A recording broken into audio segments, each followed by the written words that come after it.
Good afternoon. I think we have started too late already.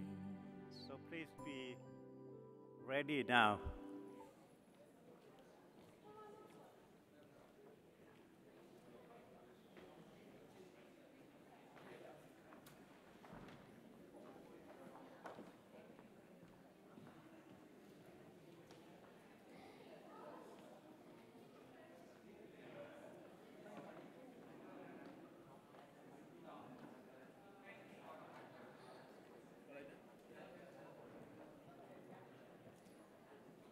Or the other way, you couldn't find, right? Yeah. Maybe you just use the chairs. The chair. One chair should be enough. But the other chairs is for the.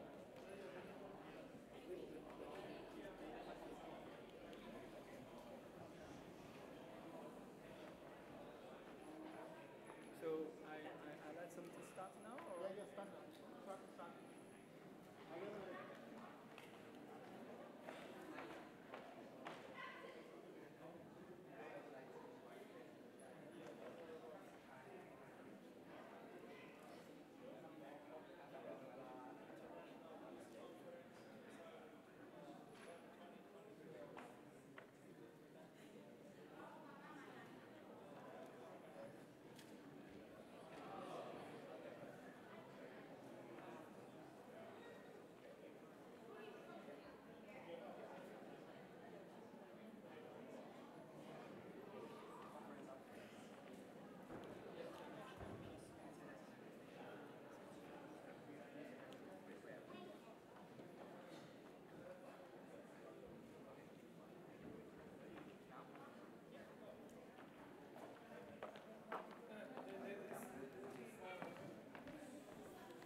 Good afternoon. I would like to invite everyone back to International Peace Conference for October 2024. Now, I would like to invite the artworks of His Majesty the King Rama X by Venerable.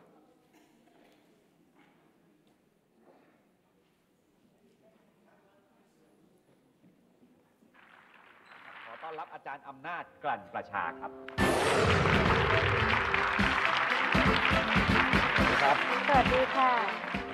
21 years ago, a man was invited to appear on Thailand's most popular variety show. As an artist who could create art of peace from weapons of destruction, symbolizing inner peace. His dream was to find inner peace and bring it to the world. In 2001, he was invited as a special lecturer at Mahidol University. Here, he demonstrated the power of compassion and the healing art of the mind, especially in teaching art to deaf children. His work not only helped develop the children's artistic skills but also enhanced their self-confidence and self-esteem. He showed that art can be a universal language that connects people together, regardless of any limitations. In 2002, he had the opportunity to participate in a United Nations conference. This experience gave him a broader perspective on the problems and needs of people worldwide.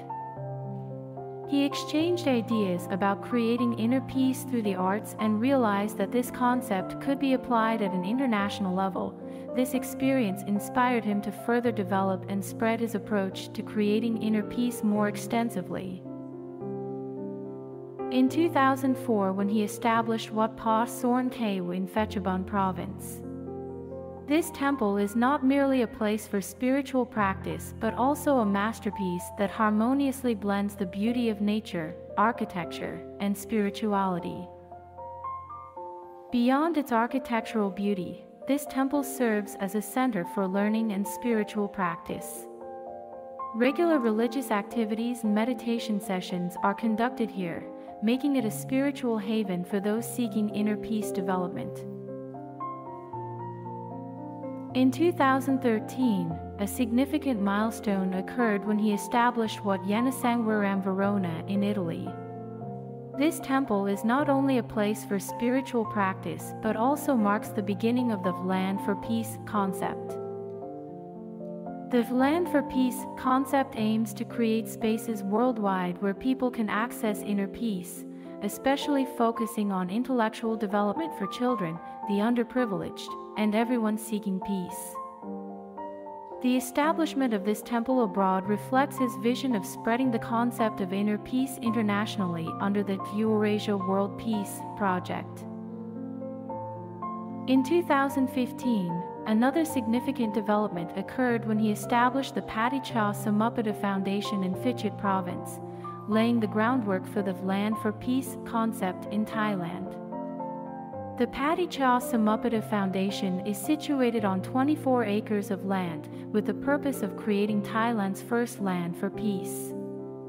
This area is designed to be more than just a typical meditation center. It's a hub for sustainable development and peace building. The grounds feature various gardens with food plants and herbs, disaster-resistant buildings, and a training center offering diverse programs ranging from special needs childcare to meditation practices. All of this reflects his vision of creating a space that promotes both physical security and spiritual development as a foundation for lasting peace. The establishment of this foundation demonstrates his vision of creating a concrete land for peace in Thailand, seamlessly integrating concepts of mental development, coexistence with nature, and social service. In 2016, he expanded his vision of promoting inner peace to Europe by establishing the Baum Vimudi Foundation in Bad Schwesen, Germany. The Baum Vimudi Meditation Foundation is dedicated to spiritual development, providing opportunities for those ready to devote themselves to a deep exploration of inner peace. Beyond being a space for intensive meditation and mental development, this center aims to build key forces in spreading the concept of peace throughout society.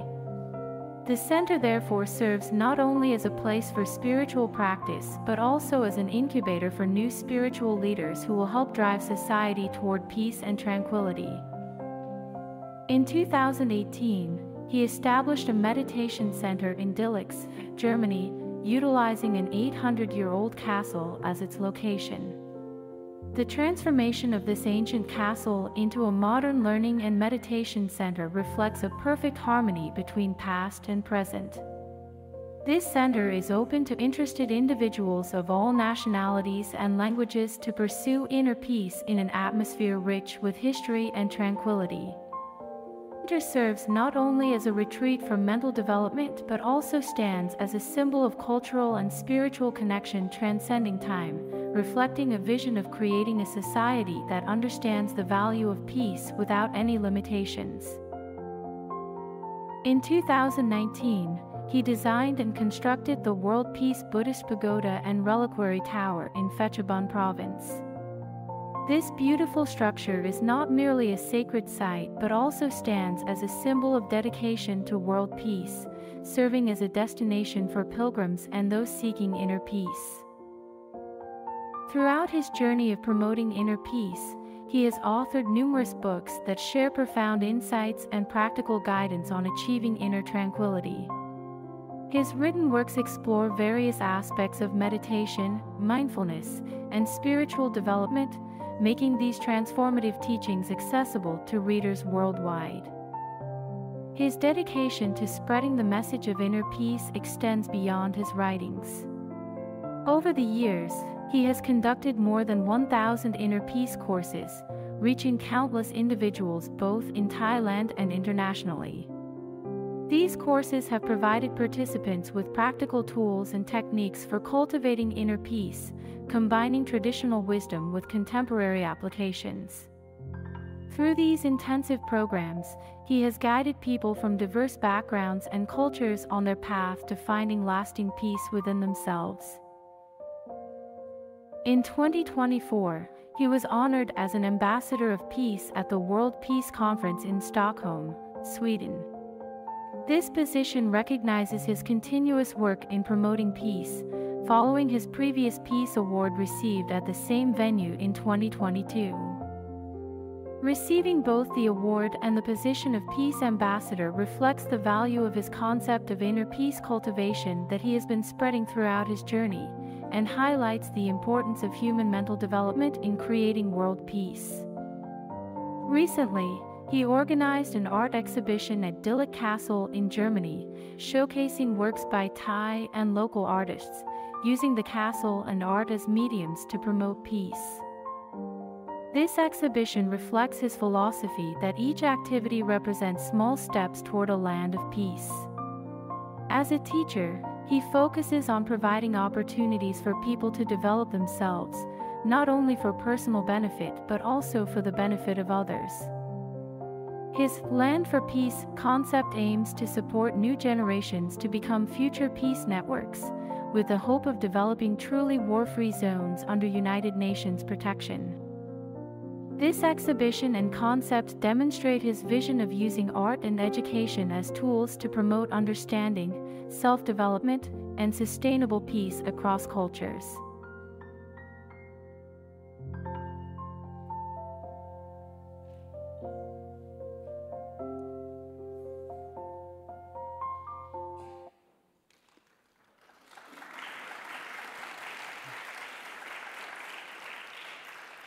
I would like to invite พระครูใบดีกาอำนาจโอภาโสกลั่นประชา the President of Temple for Nirvana and Peace Center from Germany.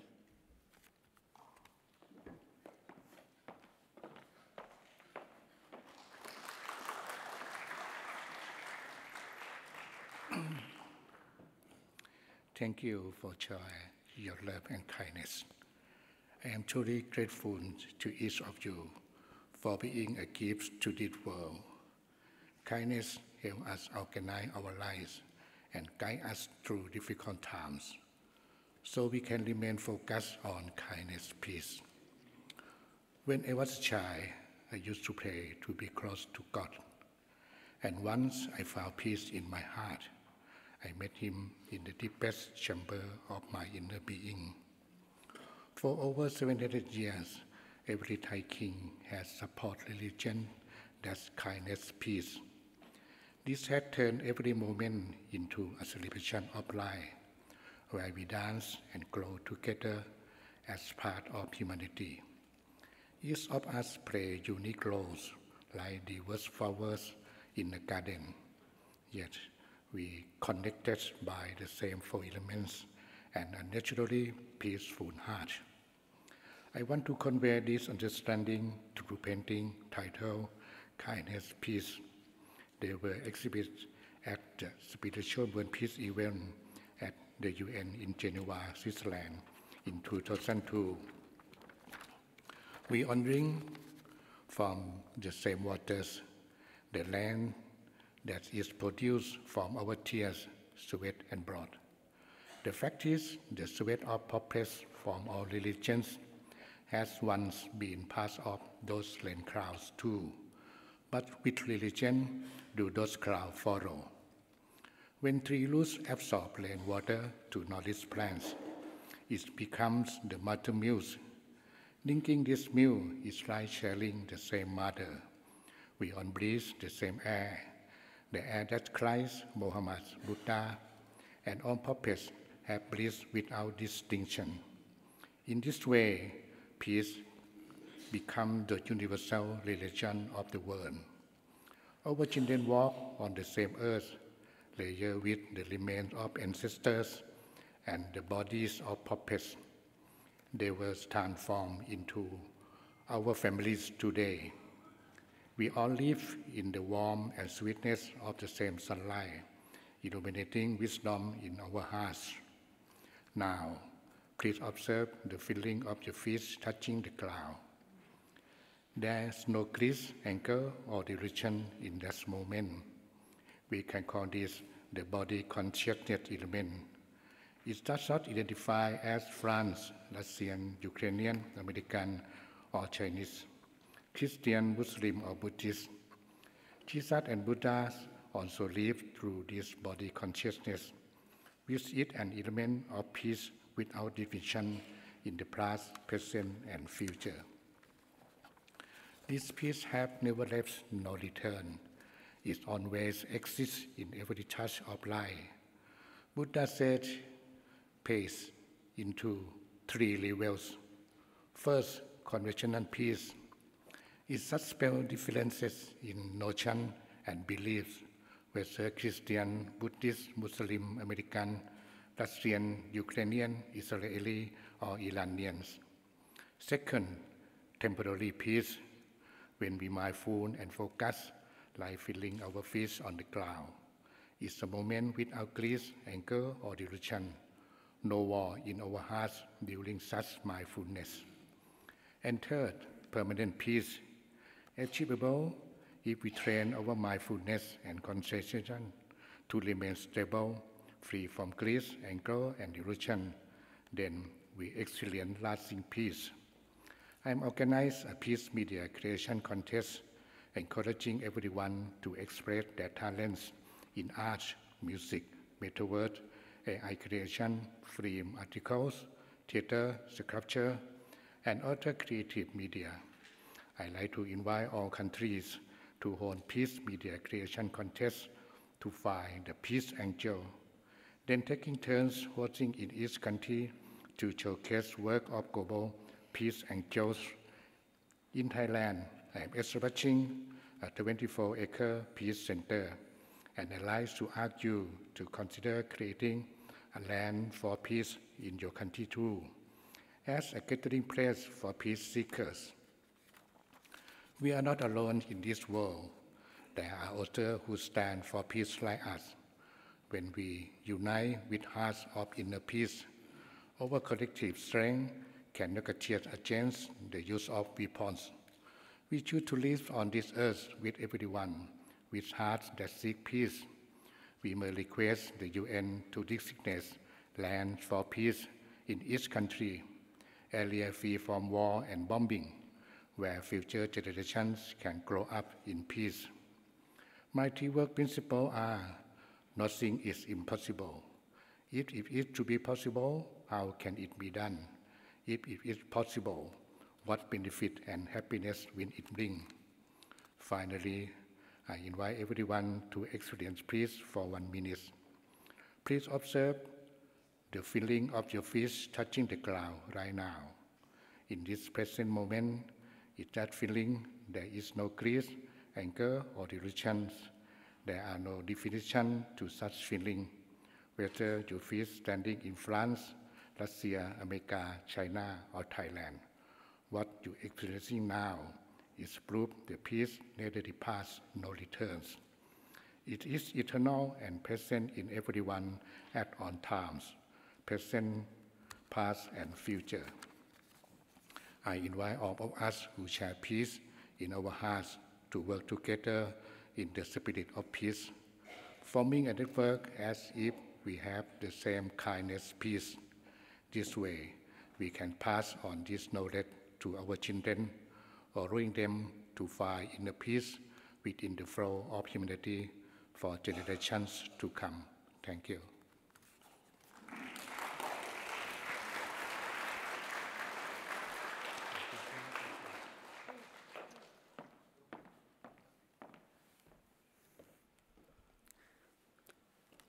Thank you, Haku Baidika Amnat Ohopaso Klan Placha, for your great speech of the artworks of His Majesty, the King Ramaten by Venerable.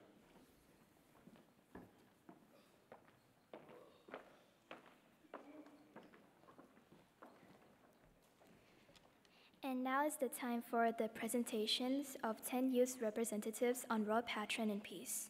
For our first speech, I would like to welcome Mr. Buntan Giat Tawi Santikun for his speech.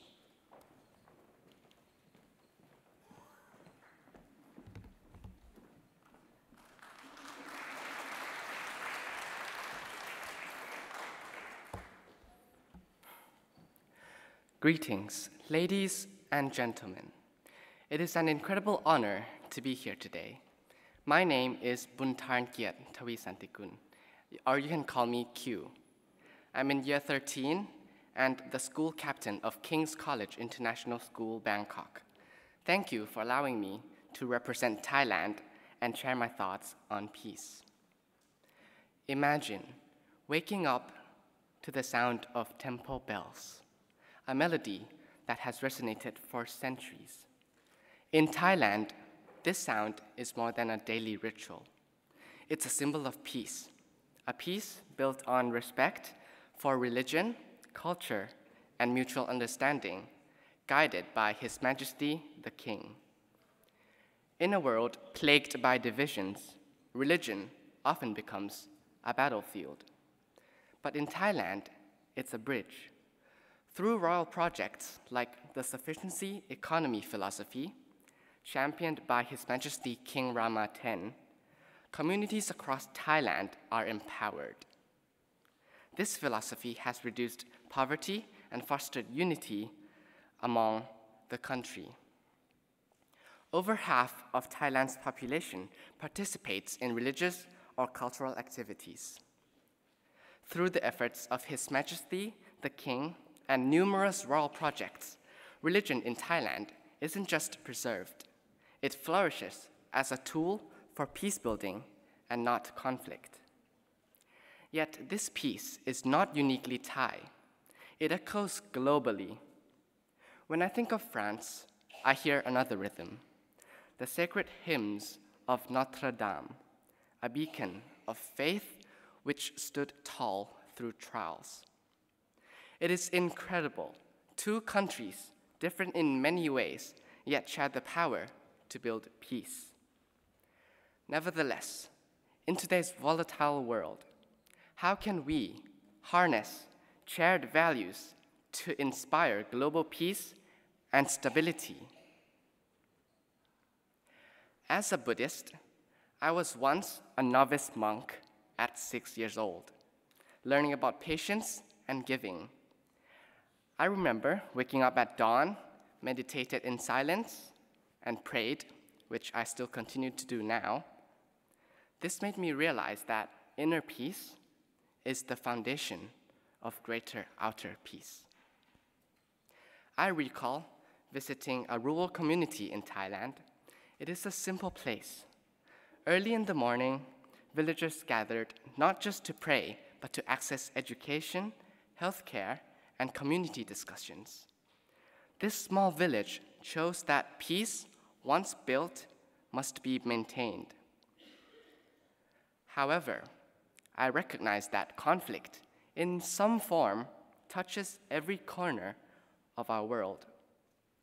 Recent events remind us that peace is fragile. We're all connected, and the instability in one part of the world ripples through us all. Global headlines are filled with protests and conflicts, and in these moments, countries can learn from each other, support each other, for peace is the most crucial in this time.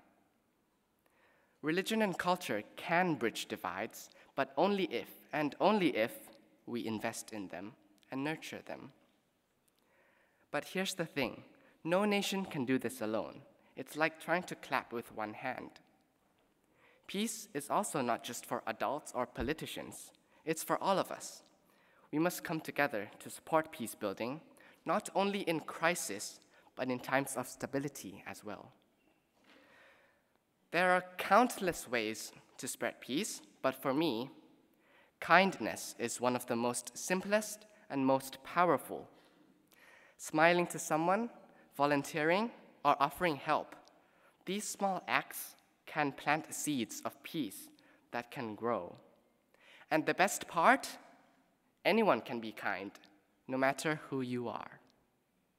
Fortunately, we're not starting from scratch. UNESCO unites us in promoting peace. We cannot wait until peace is disrupted. As Her Excellency Audrey Azoulay, Director General of UNESCO, said, "Culture is what unites us in our diversity." So, what role will you play? A passive observer or an active builder of peace? Peace is a shared responsibility because at the heart of it all, peace is not something we wish for, it is something we create. Thank you.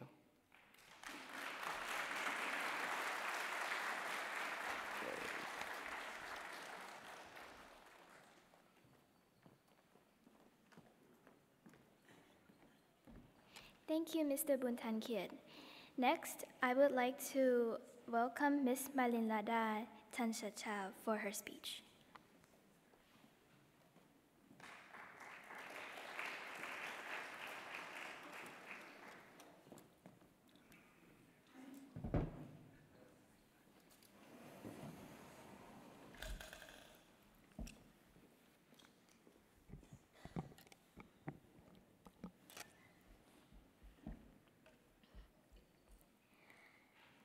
Good afternoon, everybody.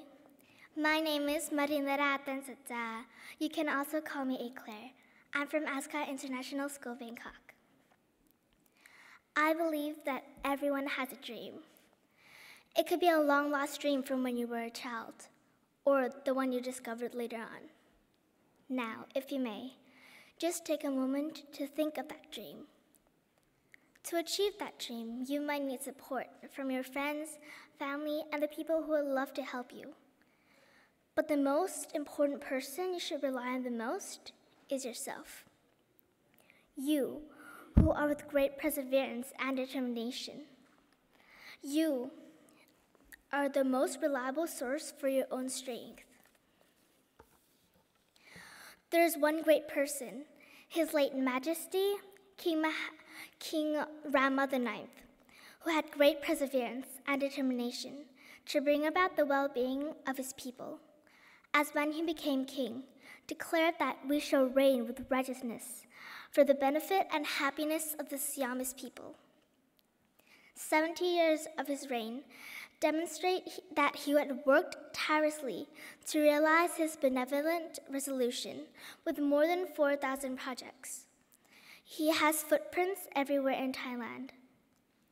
His visions for the country's development embraces the human-centered approach in harmony with the surrounding ecosystems.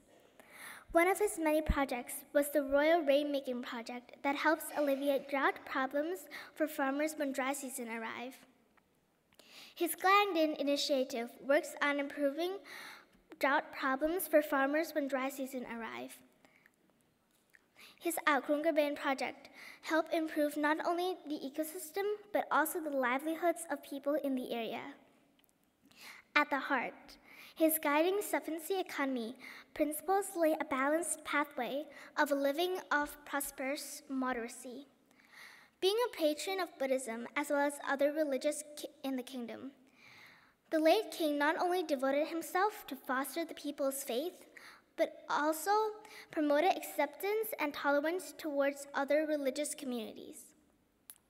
When he was presented by the Council of Saudi Arabia with a copy of the English edition of the Quran, His late Majesty, after studying the text, proceeded to ask Thailand's Islamic spiritual leader, the Sheikhul Islam, or Dula Rashmantri, to prepare a direct Thai translation of the original Arabic versions. Then, copies were then distributed towards in the kingdom. Everyone was able to read and learn more about Islam. As we can see, the late King Bhumipon's work involves not only the development of environment and an economy, but also the promotion of interfaith understanding in the kingdom. The promotion of his legacy genuinely shows his devotion for Thai people. Moreover, the outcome reaches out to neighboring and partnered countries as well as human society at large. I would like to share with you a verse of a song that captures the Thai people's love for him. May our voices reach him through the sky. He's in our hearts as certain as the tides. This song, King and Fairy Tales, reflects Thai people's long-lasting love for the late king and appreciation for everything he had done for Thailand. But the work hasn't finished, said His late Majesty King Bhumibol Adulyadej the Great. His Majesty King Maha Vajiralongkorn Vajiraklao จ้าอยู่หัว carries on with the projects, as stated in his first royal command, and also continues to support Buddhism as well as diversity of religions in the kingdom. His Majesty has shown a deep interest in Buddhism from a very young age, believing that basic tenets of Buddhism will lead people to true happiness. In 1978, as then crowned prince, His Majesty was ordained as a monk and studied deeper about Buddhism. Since the beginning of his reign, His Majesty has played a very important role in the protection and promotion of Buddhism. He has done his duty in appointing the 20th Supreme Patriarch, His Holiness Somdet Phra Ariya Wongsa Khattayan, who has contributed greatly to the education of Buddhist monks and novices in Thailand, as well as the dissemination of Buddhism overseas. His Majesty also continues to preside over religious ceremonies on important days, such as Makha Busha Day, Visakha Busha Day, Asaraha Busha Day, the Buddhist Lent Day, and the Katina ceremony, continuing the tradition of Thai king's role as patron of all faiths. His Majesty has extended support to other religious communities, like Islam and Christians.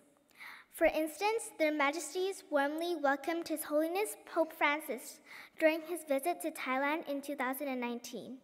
And over the years, their Majesties have presided over the national Quran recitation competitions in Pattani province. The King's patron of all faiths is the embrace of the diversity of beliefs in our society, empowering our spiritual pursuits while emboldening the unity among differences. It is openness and understanding that lead us to the society of peace, where people of any belief can live together in harmony with kindness, respect, and aspiration. Thank you, ขอบคุณค่ะ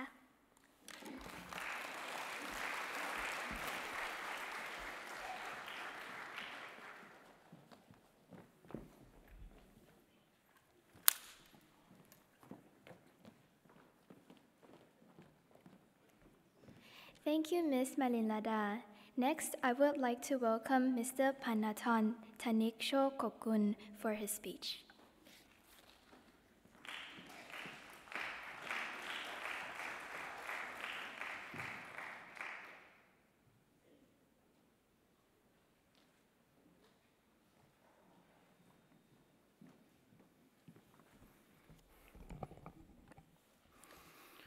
Good afternoon, honorable guests, ladies and gentlemen. It is an honor to speak in front of you all today. I'd like to discuss something that has played a crucial role in Thailand's peaceful history: unity. Have you ever wondered why Thailand has never been colonized by any Western powers? When we talk about Western and Eastern countries, the first word that comes to my mind is differences. Differences in beliefs, thoughts, or needs are natural. However, in order to avoid conflicts, solutions must be found that all parties can accept. I've recently heard about the protest here in Paris, which reminded me of similar unrest in Thailand's history, such as the Red Church and the Yellow Church political divide, and the religious conflict in southern border provinces, which continues until the present time. Despite the loss, Thailand has always managed to heal through unity. I sincerely hope that the conflict here in Paris will be resolved peacefully as soon as possible. Religious differences have been a cause of many wars throughout history. Thailand, however, has remained a Buddhist country for centuries. Buddhism plays a central role in Thai culture and daily life. Temples serve not only as places of worship, but also as centers of education and charity, helping to shape the values of our society. But how has Thailand remained so deeply connected to Buddhism? As you may know, Thailand is governed by a constitutional monarchy. His Majesty King Mahawachiralongkorn has taken up the responsibility of upholding religious values as the supreme patron of the religions. His Majesty has taken on the royal duty of supporting and protecting the faiths of all Thais and ensuring that Thailand remains a land where different religious beliefs can be together with unity. By encouraging dialogue between different faiths, His Majesty ensures that the religion remains a force for unity and harmony in Thailand. Through his actions, His Majesty reinforces the message that while we may differ in our religious practices, we are united in our shared humanity and love for our nation. Everything I've mentioned answered the questions: how could Thailand remain devoted to Buddhism throughout history? This shows how important monarchy is in Thailand. At first, I asked why Thailand has never been colonized by any Western power. The answer is, in Thailand, we lived with unity and respect all parties. Moreover, our king supports all religions equally, making Thailand a nation of freedom in thoughts and beliefs. When challenges arise, the unity ensures that everyone is ready to help each other. That allows us to always overcome those issues, leading to our keyword of living since the past: unity. Unity is not just a legacy from the past, but it is the key to a peaceful future. Thank you.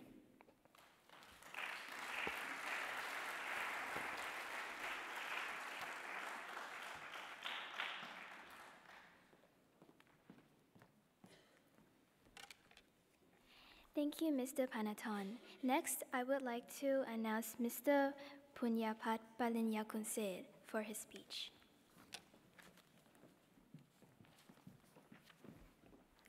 Bonjour à tous.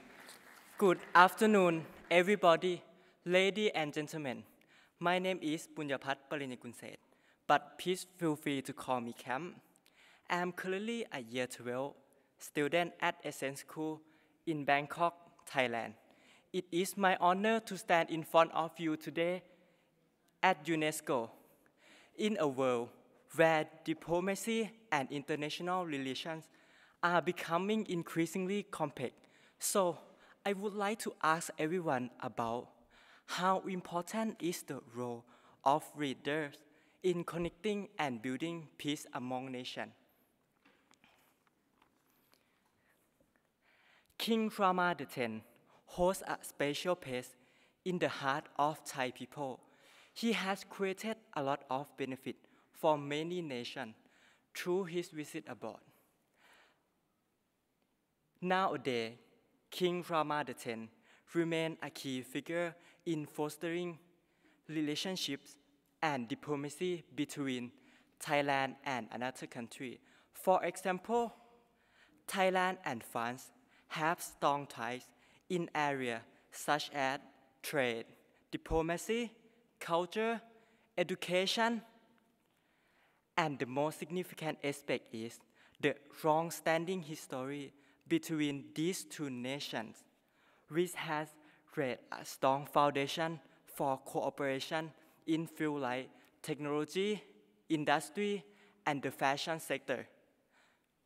This continues to pave the way for a bright future of collaboration. The diplomatic relationship between Thailand and France has a story spanning nearly 340 years, beginning in the 17th century with Thailand's first official diplomatic mission to France.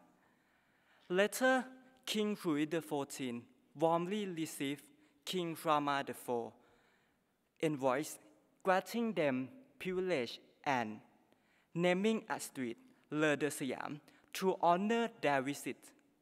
Since that time, the two countries have engaged in regular exchange through loyal government and private interactions, building a relationship marked by harmony and mutual respect. In 2016, This relationship was elevated to a strategic partnership, strengthening cooperation in areas such as trade, culture, education, and diplomacy. Economically, the historical trade between Thailand and France, ranging from sapanwood, silk, and spice to the aircraft that we use every day, has sustained over centuries, with France remaining one of Thailand's top trading partners. Moreover, King Rama X continued to foster this strong bond with an emphasis on trade and culture exchange. Tourism, too, has played a significant role in bilateral relations with Thailand, welcoming over 700,000 French tourists annually before the pandemic. Despite the global challenge, more than 400,000 French tourists visited Thailand in recent years, underscoring the enduring nature of their relationship. These diplomatic and economic partnerships highlight the long-standing ties between the two nations, which continue to increase in strength and depth over time. Overall, the relationship between Thailand and France during the reign of King Rama X remained close and has continually developed in various aspects, including the economy, education, culture, and diplomacy, as previously mentioned. His efforts have fostered a sustainable and mutually beneficial partnership between the two nations. Without the contribution of King Rama X and the royal family, it is possible that Thailand might not enjoy such strong and positive relationship with France, a country with remarkable capability in many areas. Thank you for listening.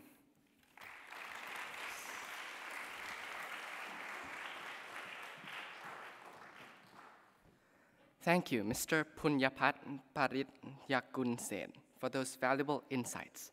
Now, let's hear from Mr. Ayapon Lekpitaya. Please welcome to the stage.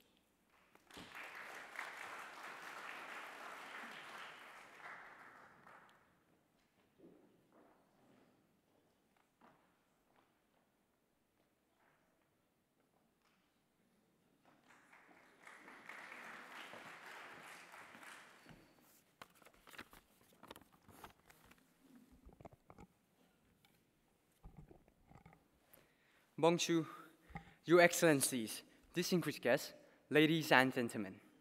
Do you know who has managed to create peace for citizens in Thailand? If I ask the Thai people, in the 10 reigns, which kings have managed to establish peace? I can guarantee that many will answer King Rama I, 5th, and 9th, but few will answer King Rama X. I would like to propose why I would answer King Rama X, but first to introduce myself. My name is Ayapoli Pitaya. You may call me Eugene, and I'm currently studying at Patumwan Demonstration School. I am really honored to speak here today. Unlike the protagonists in the movies, His Majesty King Mahavajiralongkorn, Pavajiralongkorn Chao Yuhua, known as Rama X, prefers to work behind the scenes. Many Thais have a misconception that makes people around the world overlook King Rama X's good deeds, so they think his reign has been a passive period. What many people don't know is that King Rama X is a very hard-working, selfless, and virtuous individual. How do I know this? I am certain that many of you know how much dedication military training requires. Throughout my teenage years, I have been a Boy Scout, which is similar to military training, but for juniors. Later on in high school, all boys are required to attend Territorial Defense Student, which is a program that aims to introduce civilians to military tactics in order to prepare students to be ready in the future. It is extremely excruciating, even though it cannot be compared to a military rank. Regardless of these hardships that I have experienced myself, someone who has even more self-discipline to go through this process in a more intense manner is King Martin. Before his reign, he spent 6 years at a military school in Australia. This shows that King Martin is resilient and purposeful. It is also worth mentioning that King Martin covertly studies Buddhist teachings, meditates every single day, and publishes many Buddhist books. What many people don't know is that King Martin actually requires a lot of willpower and dedication to do this process. I know this personally, since I was ordained to be a neophyte when I was about 8 years old. At that time, I couldn't even meditate longer than 5 minutes. Conversely, King Martin, currently 72 years old, meditates approximately 1 to 2 hours every single day. This also illustrates that King Martin is resilient and purposeful. Furthermore, King Martin applies the 10 virtues of the Buddhist ruler. These virtues are the principles derived from King Asoka, the great emperor of Magadha. These principles, such as gentleness or matawa, and patient forbearance, khanti, are important because they promote resilience in the face of adversity and can help the ruler make the country prosperous. Even when King Martin was applying to the military school in Australia, he showcased the 10 virtues of the Buddhist ruler because he once struggled to complete all the matriculated requirements. Yet, his heart remained strong and filled with determination. He continued to work hard in order to accomplish the goal, such as studying between 5 and 7 hours a day and practicing writing essays. As a result, his hard work paid off, and he was accepted to study in Australia for 6 years. The 10 virtues of the Buddhist ruler that fit perfectly in this example are self-control, or tapa, and patient forbearance, khanti. Evidently, the 10 virtues of the Buddhist ruler can be seen in King Martin. Not only does it prove that King Martin has created peace in Thailand, but it also shows that these principles are the important guides that can be followed to lead a good country. However, ladies and gentlemen, the 10 virtues of the Buddhist ruler are universal. Everyone can apply them regardless of their race, gender, ethnicity, or religion. Hence, I urge all of you listening here today to practice these principles in your own capacity. One does not have to be a ruler of a country to apply it. I believe everyone, from young people like me to citizens, local governments, and national governments, can benefit from these principles. As a youth, I have applied the 10 virtues of the Buddhist ruler. I ensure that I am always honest and full of integrity. In fact, I think it is even more important for the newer generation to practice these principles so that we can contribute to our societies to be more prosperous. Ladies and gentlemen, peace can be created by all of us. King Martin is an excellent example of the royal patron and all faiths. But I am confident that if everyone practices these principles, we can say that citizens are a part of creating peace in their societies. Thank you. ขอบคุณครับ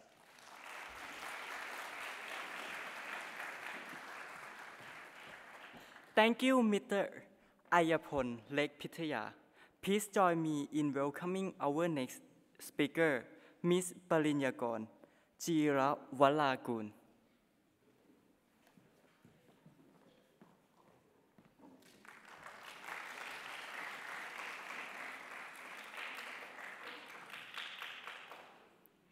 Good afternoon, everyone. Esteemed guests, ladies and gentlemen. I'm Paliyakorn Jirawalagun, and I'm from Harrow International School, Bangkok. I am honored to be standing here today as one of the youth representations from Thailand. Today, I will be talking about how we have to find peace differently and what it means to find peace today. There is a certain beauty to the word peace. In the eyes of some, peace may be the definition of paradise, devoid of conflict and negativity. For others, perhaps it represents the love, kindness, and collaboration we as humans give to each other. and occasionally it can be a means of avoiding unwanted problems, offering relief from the harsh reality of this world. Peace has many meanings, and while it is an abstract yet intriguing concept that has many ways for interpretation, I would like to give clarity by telling my own way of defining peace. Having been raised in a Buddhist household, values of peace and the sense of being considerate are upheld by my family. My mother taught me to see others through another point of view and attempt to understand their opinions whenever arguments arise. My father taught me to help others in need. And last but not least, my grandmother showed me how a calm mind could mediate even the angriest conflicts.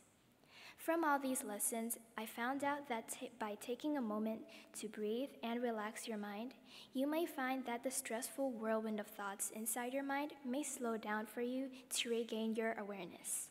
All the work-induced anxiety melts away, and the refreshing feeling that follows is peaceful.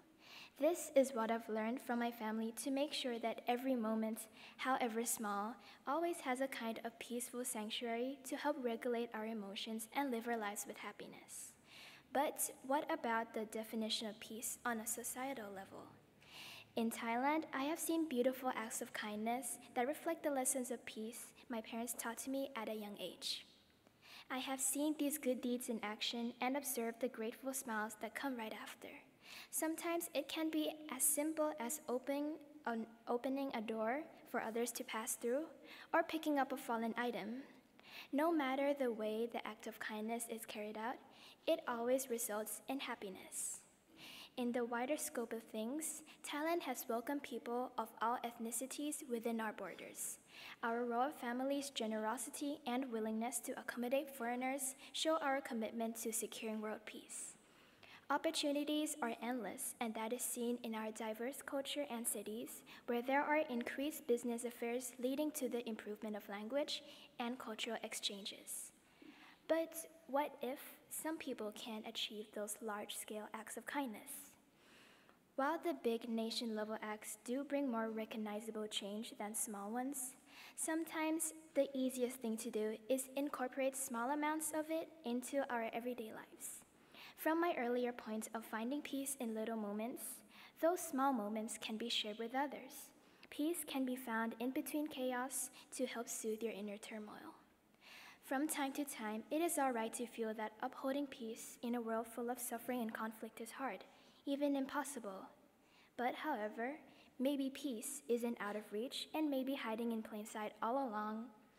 In this world where we find it so rigid and compact, what will you do to make it better? Remember my point about the small moments of kindness? A simple yet cheerful greeting could make someone's day and lift their spirits. Or perhaps take the time to genuinely compliment someone's appearance. The path to world peace isn't all grand plans and huge operations. As we all know, achieving something takes time. The small stepping stones that we make are, little by little, propelling us towards our goal. It is the fleeting, heartfelt moments in life that eventually lead to inspiration, to ideas, and then to change. Thank you.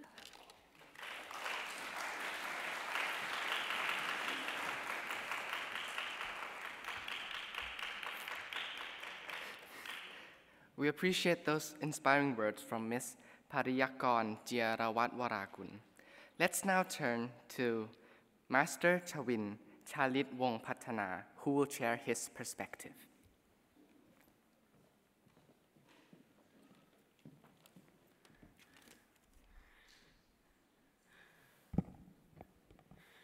Good afternoon, Chairperson, distinguished delegates, honored guests, ladies and gentlemen. It is a profound honor to be part of this prestigious peace conference. In my part, I will share to you about His Majesty King Mahawashila, as known as King Rama X in Thai people's hearts. Thailand is a country with a rich cultural heritage and a religious diversity. The country's official religion is Buddhism, and it is practiced by the majority of the population. All 10 kings of the Chakri dynasty, the dynasty that has reigned over modern Thailand, have all been Buddhist. Even though the king practices Buddhism, all faiths in the Thai kingdom are treated equally. Tosapidrashatam. The 10 duties of Buddhist rulers become the cornerstone of his royal duties to his subjects from all walks of life without the boundary of religions. Tosapidrashatam is a set of important Buddhist teachings. They are intended to serve as virtues of duties of the kings or of rulers. The 10 principles are as follows. 1. Generosity. 2. High moral character. 3. Self-sacrifice. 4. Integrity. 5. Kindness. 6. Self-control and non-indulgence. 7. Non-anger. 8. Non-violence. 9. Patience. And 10. Non-deviation from righteousness. You may wonder how the virtues of a king can bring peace for all and harmony in Thai society. Strategically, the virtues of the king have been conducted to assure people that our king, since ancient time until King Rama X, have been practicing these virtues in order to keep his people well taken care of in peace. A part of the teaching is intended to guide people to follow King's footsteps by spreading these virtues to one another in cooperation with the King's giving. Therefore, in Thai society, we have found peace from the whole society.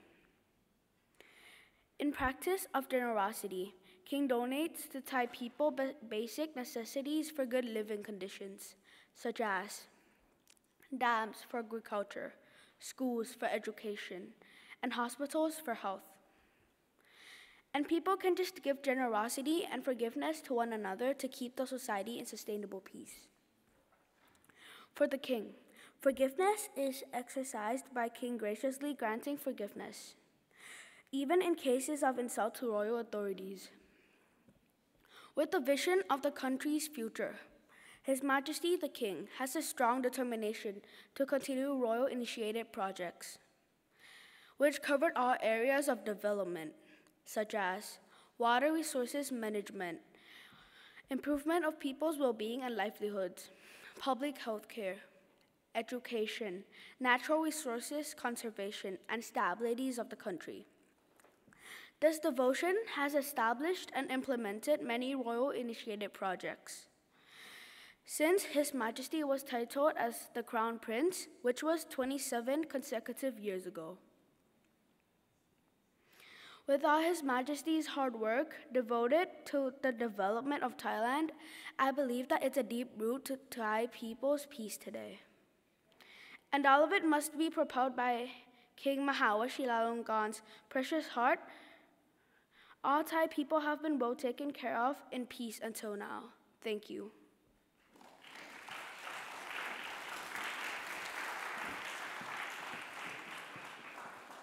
Thank you so much for your perspective, Master Chawin Chalit Wong Pathana.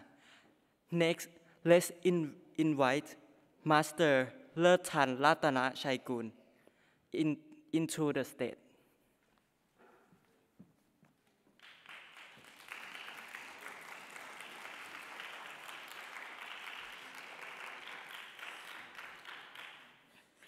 Hello everyone, my name is Latana Shakit, or you could call me Captain. I am from 6th grade in RAS Remedy International School in Bangkok, Thailand, the land of smiles. Today I'd like to take you guys on a brief journey back 2,500 years ago, where Buddhism started. It all started with Siddhartha Gautama, or now known as the Buddha, who was born in the 6th century as a prince in Nepal. And Siddhartha had everything: wealth, money, and luxury. But he couldn't stop wondering, why do people suffer? And then on the age of 29, he left his royal life behind in search for answers. And after years of deep meditation, he attained enlightenment over the four noble truths and the truth of suffering and how to overcome them. The Four Noble Truths are Thuk, Samuthai, Nirod, and Mak, which all mean suffering and emotion. Since I am Buddhist, I have once become a novice monk before, and this experience deeply shaped my life. And because I had to live the daily life of I have to wash my own dishes, I had to pray daily, I had no shoes or a phone. How did I even survive that? And I also had to wear a set of clothes called a chiwan, which is basically an orange robe of calmness. Because if you're not calm and it falls off you, you become naked.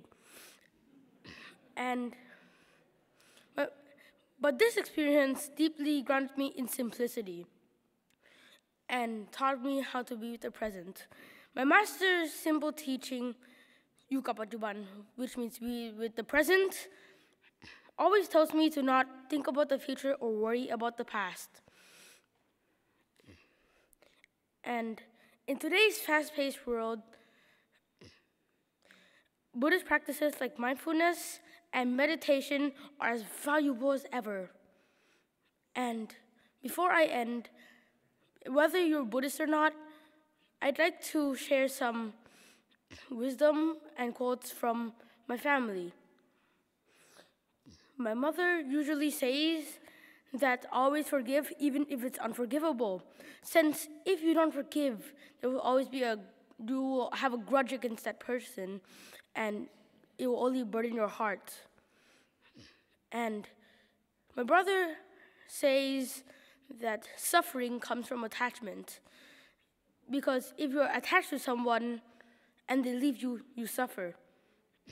And the more you're attached to them, the more you suffer. It's sort of like glue. If you put it on your arm and then you peel it off, it will hurt. And then my master's simple teaching, be with the present. Since I already explained it, I'd like to take you all out and tell you all and show you all a way of how to be with the present.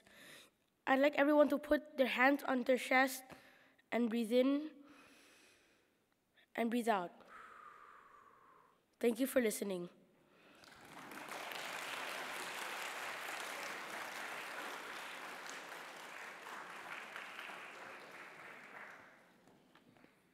With gratitude to Master Lerth Ratana Chaikun for their words, I'm pleased to invite his older brother, Mr. Chalat Lerth Ratana Chaikit, to the stage.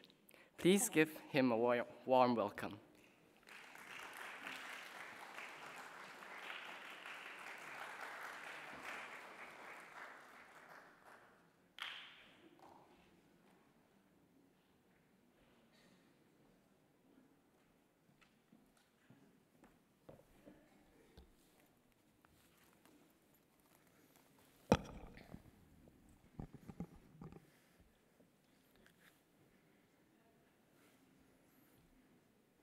It's an absolute honor to be invited to speak here today.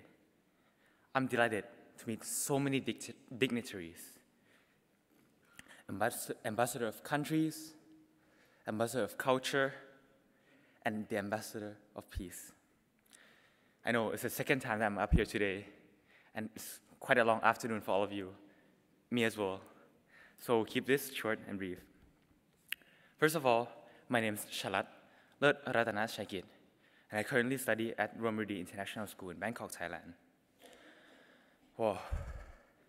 Just the thought of being here today, seeing all of your faces, I feel Grain Jai.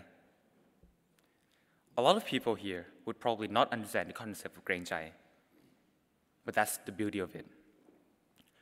It's an essential part of my culture, the Thai culture, and it's something that brings about peace for endless time to come. Grain Jai has been with us from the days of our founding fathers. It's a feeling of not wanting to put another person out or hurt another person's feelings. It's a feeling of consideration for others, but it's not performing a certain act because someone else might feel bad about what you're doing, but it's a natural act of Thai people that was done without any desire for acknowledgement.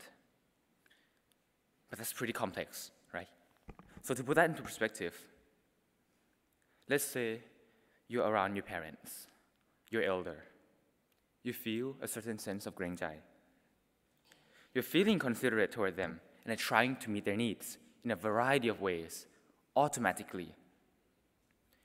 In this case, a form of filial piety as well. Now, by having such grenjai toward your elder, although your gesture may be little, may be insignificant, but it gives your elder, your parent, your grandparent, a sense of contentment, fulfillment, satisfaction, and it also gives you a sense of contentment and also internal peace. Zooming out a little bit, my country, Thailand, it also thrived because of this concept. The religious and ethnic diversity was because of our sense of grenjai. And ever since the arrival of the Portuguese 500 years ago, us, the Thai people, whether it be the king or the general Siamese, received them with grenjai. Then, whether it be Muslim Arabic, Shiite, Sunni, Taoist Chinese, Confucianist Chinese, in fact, all faiths were accepted and respected, forming what is now a multi-religious, multicultural country that Thailand is today. And it's because of this sense of grenjai in all manifestation that keep us together as Thai and the Thai people. Without grenjai being so ingrained into our nature since the time of our founding, such diversification would not have been possible. If we were so motivated to be acknowledged and lack care for the feelings of other people. In fact, in another word, lacking grenjai, Thailand would have become a closed society, an expanding balloon that would have exploded any time. To sum it up, we Thai people have another saying, "Pit thong lang pra," which is an expression metaphorically used to signify performing charitable deeds without seeking recognition. From the king to us, the ordinary Thai people, we remain the land of smiles because of this concept.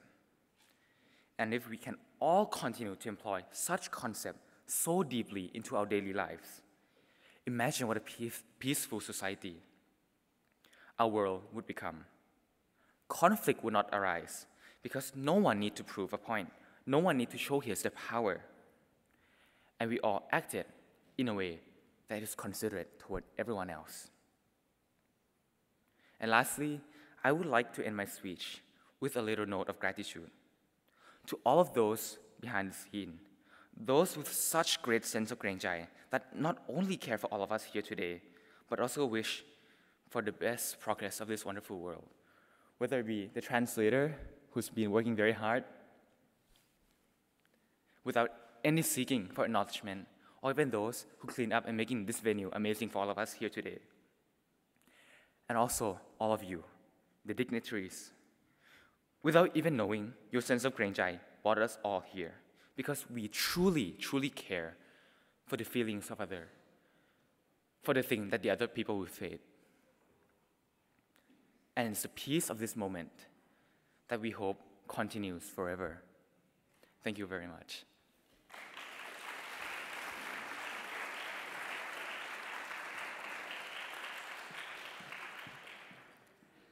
Thank you, Mr. Chalat Lelatanachai Kit. Lastly, please welcome Master Kantachai Thai Ali for his speech.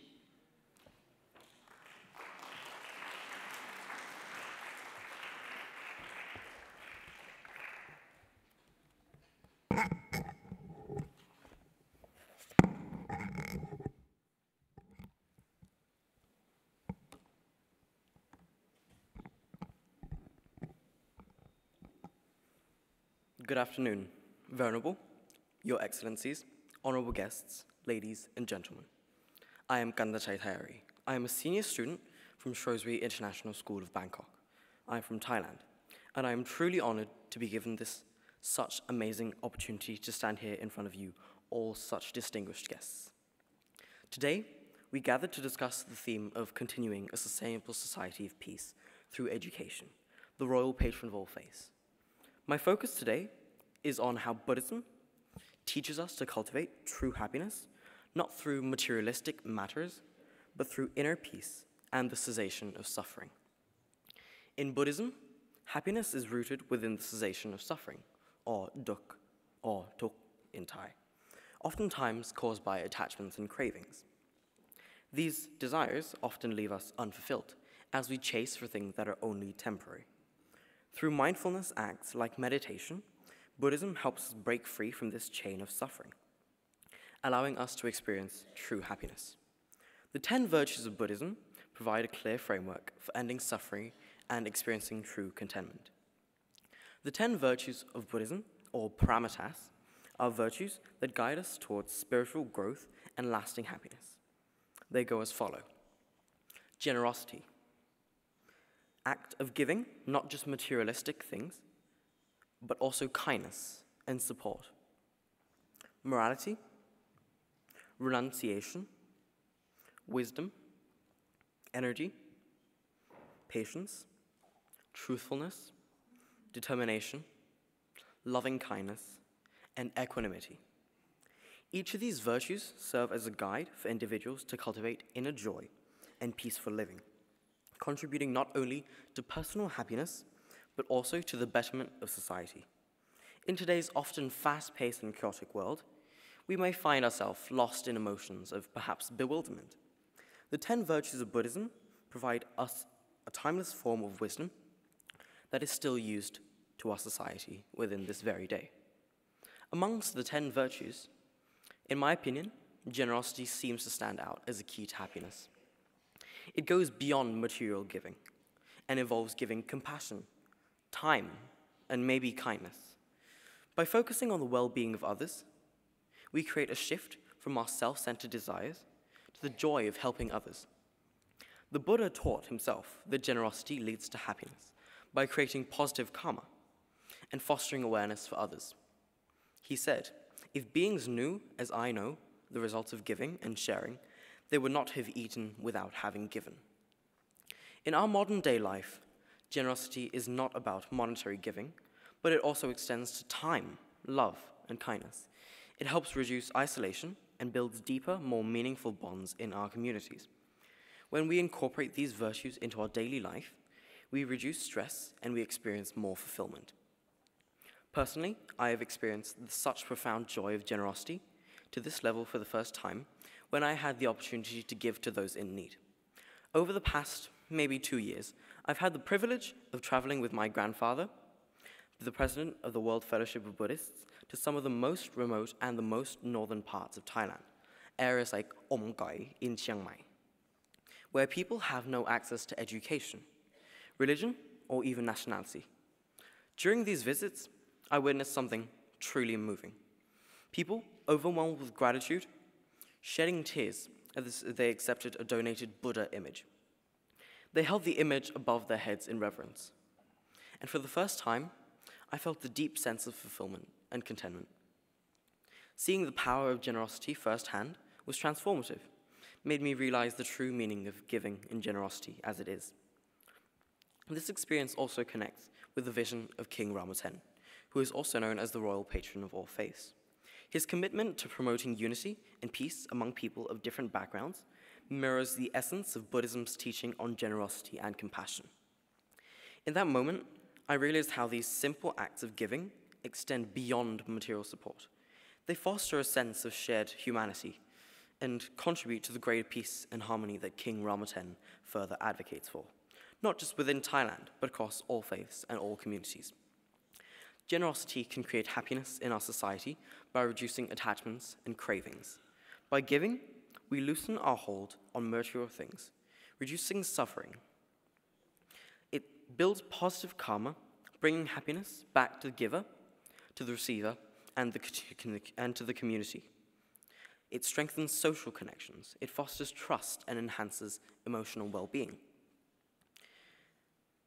Selfless actions, like giving, provide moral worth, leading to a much more deeper and much more meaningful sense of happiness within our communities.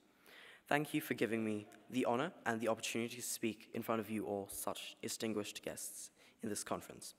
Thank you.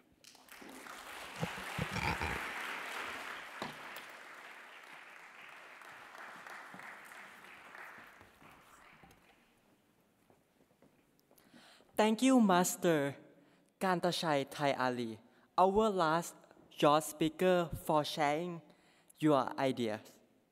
And thank you to all of our 10 youth representation for their wonderful speech. Now, we'll move on to our panel discussion titled Religion, a Source of Strength in a Challenging World, Interfaith and Intercultural Dialogue Towards United Human Values. Moderating this session will be Mr. Mehrdad Shabahan. Next, I'd like to invite our 5 distinguished panelists on stage. First, Mr. Baijengari Saveliev. Second, Professor Dr. Ank Webb. Third, Ms.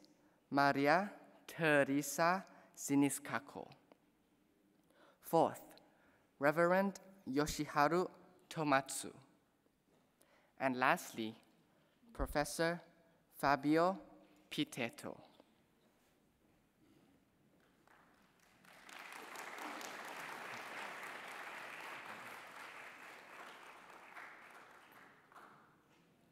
Now we'll give the floor to them.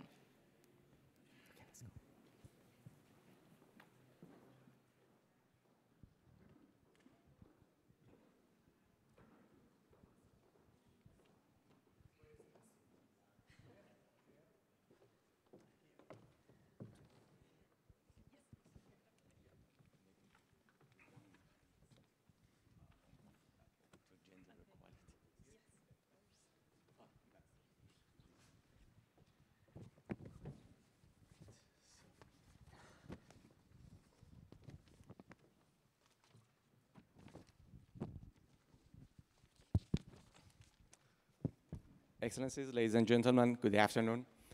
On behalf of UNESCO, I would like to welcome you once again to your house, the House of UNESCO. I would like to thank also the permanent delegation of Thailand for organizing today's event and their efforts for this, let's say, outstanding contribution to the culture of peace. My name is, as it was mentioned, Mehrdad Shabahan. I am the program specialist in charge of UNESCO Silk Road program. And that's a pleasure for me to moderate today this panel discussion this afternoon. Indeed, we are opening this roundtable in line with the UNESCO's mandate for promoting the culture of peace and also the intercultural dialogue. As you may know, UNESCO has been involved and also is engaged to the promoting or promotion of culture of peace since more than half a century through different initiatives.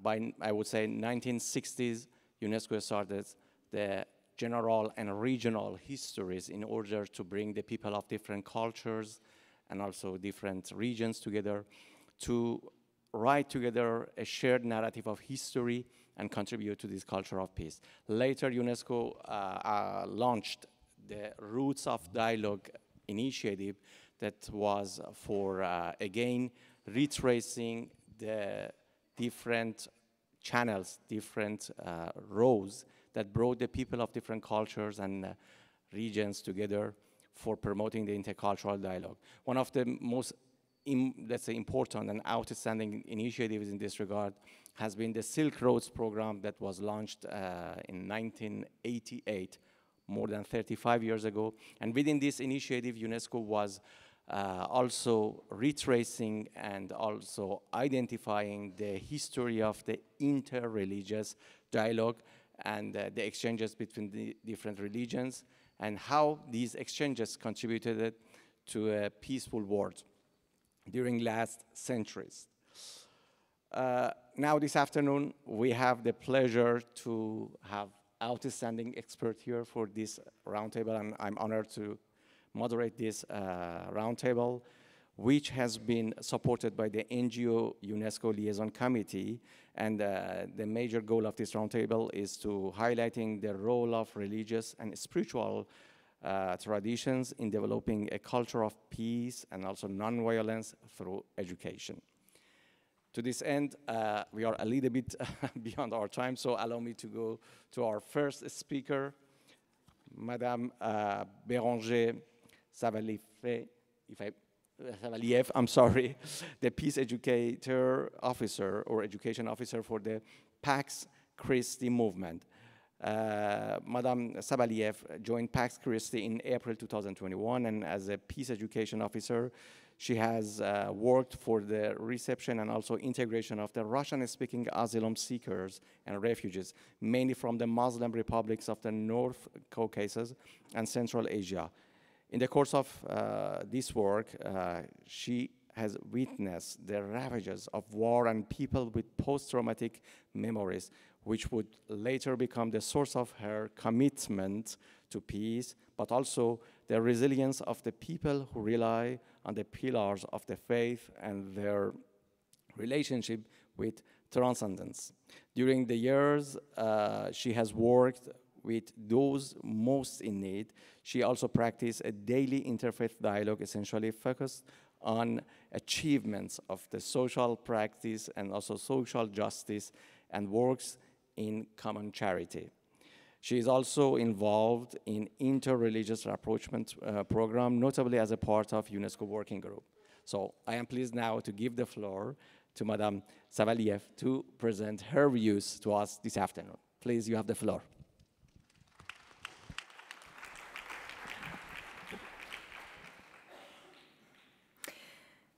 Alors avant de commencer, permettez-moi de remercier au nom de toutes les ONG qui constituent le groupe de travail sur le dialogue interreligieux à l'UNESCO, la délégation permanente du Royaume de Thaïlande, l'Organisation mondiale des bouddhistes et l'association PHHD pour l'organisation de cette table ronde. Donc, je vais vous présenter un petit peu les activités de notre groupe à l'UNESCO et je tâcherai d'être concise et vous en donner donc une vue d'ensemble. Alors peut-être commencer par le constat qui nous a saisis et qui a été la base de notre désir de nous rassembler pour constituer ce groupe de travail. Plusieurs d'entre nous ont effectivement pu constater qu'au cours des dernières années, le dialogue interreligieux avait disparu des programmes de l'UNESCO, alors même qu'il avait été considéré pendant de nombreuses années comme un levier incontournable de la construction de la paix et l'entente entre les peuples. Or, l'Assemblée générale des Nations unies a pris une résolution le 10 décembre 2020 qui marque une prise en compte fondamentale du rôle du dialogue interreligieux dans la construction d'une culture de paix. Il s'agit de la résolution 75-26 pour la promotion du dialogue, de l'entente, de la coopération entre les religions et les cultures au service de la paix. Et cette résolution reconnaît, d'une part, que toutes les religions sont attachées à la paix et que, je cite, « le respect des différences culturelles, ethniques, religieuses et linguistiques contribue à la paix, à l'entente et à l'amitié entre les personnes de cultures et de nations différentes. » D'autre part, le dialogue entre les religions et les cultures y est désigné, je cite, comme un élément important des efforts faits pour la paix, la stabilité sociale et l'action menée pour atteindre tous les objectifs de développement durable. Que le dialogue interreligieux entre religions, groupes et individus, en particulier les chefs religieux, peut aider à faire mieux connaître et mieux comprendre les valeurs communes à l'ensemble du genre humain. Et que de ce fait, devraient être encouragées toutes les activités destinées, je cite, à promouvoir le dialogue entre les religions et les cultures de manière à renforcer la paix et la stabilité sociale, le respect de la diversité et le respect mutuel. Enfin, la résolution invite les États membres à continuer d'agir en faveur de la réconciliation afin de contribuer à assurer une paix et un développement durable, notamment en collaborant avec les communautés religieuses et leurs dirigeants, en prenant des mesures de réconciliation et de solidarité et en encourageant le pardon et la compassion entre les êtres humains, ce qui peut être fait aussi grâce au dialogue interreligieux. Donc ce pas en arrière nous a fortement interpellés, dans la mesure où l'UNESCO étant l'agence des Nations Unies spécialisée dans l'éducation à une culture de paix, nous estimons qu'elle doit continuer à considérer le dialogue interreligieux comme un outil efficace de la construction de la paix, et notamment pour répondre à des défis de taille, tels que la montée des extrémismes religieux, mais aussi l'augmentation des phénomènes d'exclusion et de rejet de la diversité observés dans nos sociétés dont les paysages sociaux et religieux sont en constante évolution. La construction de sociétés plus inclusives et plus pacifiques ne peut se faire aujourd'hui sans les apports cruciaux d'un dialogue entre religions et traditions spirituelles qui portent des valeurs partagées d'ouverture à l'autre, de recherche d'harmonie, de charité, et encourage aussi à la résilience face aux injustices sociales et aux mécanismes d'oppression du monde d'aujourd'hui. Il nous a donc paru urgent de porter cette inquiétude au sein d'un groupe dédié à l'UNESCO et d'œuvrer en interne pour permettre au dialogue interreligieux de retrouver sa place, au même titre que le dialogue interculturel, au sein des programmes de l'UNESCO. Donc notre groupe a été créé en ce sens en juin 2021. Il rassemble aujourd'hui 8 ONG internationales, partenaires de l'UNESCO, représentant des religions différentes et toutes engagées dans le dialogue interreligieux. On peut compter comme membres de notre groupe l'Organisation mondiale des bouddhistes, New Humanity, Pax Christi International, l'association AISA, le Conseil international des femmes juives, les religions pour la paix, l'IFOR et l'Office international de l'enseignement catholique. La mission principale que s'est donnée notre groupe a été formulée ainsi: promouvoir le dialogue entre les religions et les traditions spirituelles pour participer au développement d'une éducation à une culture de paix et de non-violence et à la citoyenneté mondiale. Nous poursuivons 4 objectifs. Le premier, sensibiliser les États membres et les secteurs de l'UNESCO, les ONG, sur les richesses et les enjeux du dialogue interreligieux à l'heure de sociétés multiculturelles. Le deuxième, collaborer à des travaux communs avec les secteurs de l'UNESCO, notamment celui des sciences humaines et sociales. En troisième, assurer un suivi auprès des États membres pour encourager la mise en œuvre de la résolution 7526 que j'ai citée précédemment. Et enfin, mener à bien des projets en lien avec le réseau des chers partenaires de l'UNESCO. Depuis la création de notre groupe, nous avons mené plusieurs actions de différentes natures pour atteindre ces objectifs. En premier lieu, nous avons été actifs dans la préparation de la conférence générale de novembre 2023 et avons formulé 2 amendements à soumettre aux délégations pour faire apparaître l'importance du dialogue interreligieux dans les axes de travail prioritaires de l'UNESCO pour 2024-2025. Ces amendements visaient à demander, d'une part, que soit inclus dans les programmes éducatifs des États membres l'enseignement de l'histoire des religions, de la règle d'or, ainsi qu'une éducation à l'éthique et à la morale comme composante essentielle d'une éducation à une culture de paix et de non-violence. D'autre part, que soit accordée une attention particulière à la lutte contre les extrémismes, la radicalisation et la stigmatisation des identités culturelles et religieuses dans les actions de lutte contre les discriminations et en faveur de l'inclusion menées par les États membres. En parallèle de cela, le travail de notre groupe a été inscrit par la Conférence internationale des ONG dans les axes de travaux pour 2024-2025. Notre groupe a également cherché à se faire connaître auprès des délégations de plusieurs États membres, et notamment du sultanat d'Oman. Au vu de l'intérêt porté par le sultanat d'Oman et de son investissement pour la coexistence pacifique des religions et des cultures dans la péninsule arabique, notre groupe a pu opérer un rapprochement en vue d'une collaboration à l'occasion de la Journée internationale du dialogue comme garantie de paix. En lien avec l'association partenaire Barazza, ici présente, notre groupe s'est vu confier la mission d'organiser une table ronde lors de cette journée pour valoriser le rôle et la contribution du dialogue interreligieux dans l'éducation à une citoyenneté mondiale. Pour des raisons indépendantes de notre volonté, cet événement n'a finalement pas eu lieu à l'UNESCO, mais notre groupe a profité de la venue des différents experts et intervenants internationaux pour organiser un échange entre ONG, pour partagés autour de nos différentes expériences de terrain, mettant en œuvre différentes approches du dialogue interreligieux. Pour vous donner un exemple, Pax Christi a présenté lors de cette rencontre des initiatives de son organisation membre Africa Reconciled, qui œuvre pour la paix dans la région en guerre des Grands Lacs, en République démocratique du Congo. Depuis sa création en 2011, cette ONG opère à des rapprochements informels et collaboratifs des leaders religieux responsables de différentes communautés pour les former à la non-violence active, leur apprendre à analyser les dynamiques de violence qui sévissent entre habitants et envisager des alternatives non violentes au cycle de vengeance.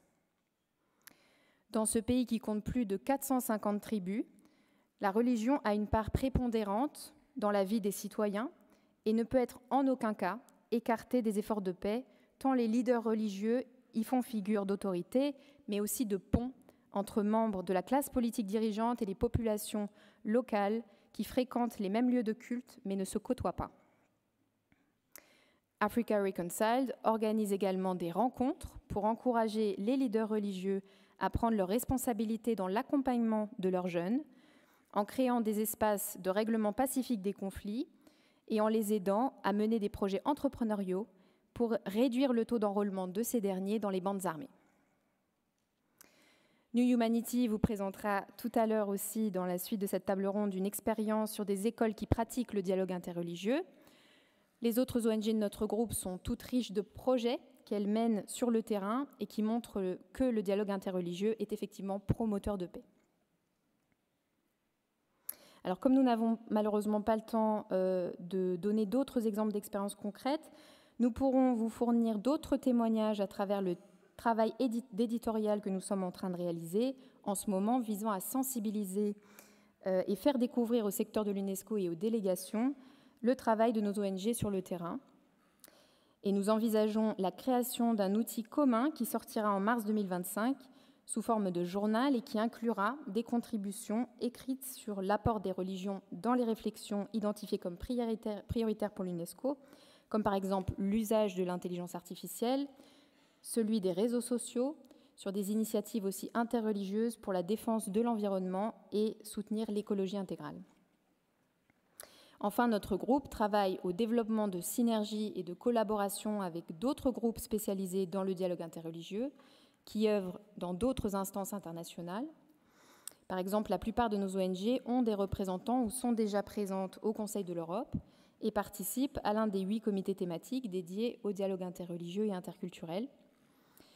À New York, par ailleurs, New Humanity est également présent et actif au sein du Conseil consultatif interconfessionnel des Nations Unies, qui réunit des responsables religieux au niveau institutionnel. Comme le disait l'académicien français Amin Malouf, face à un monde en mutation, la question n'est pas tellement de savoir si nous allons vivre ensemble, la question est plutôt de savoir comment allons-nous vivre ensemble.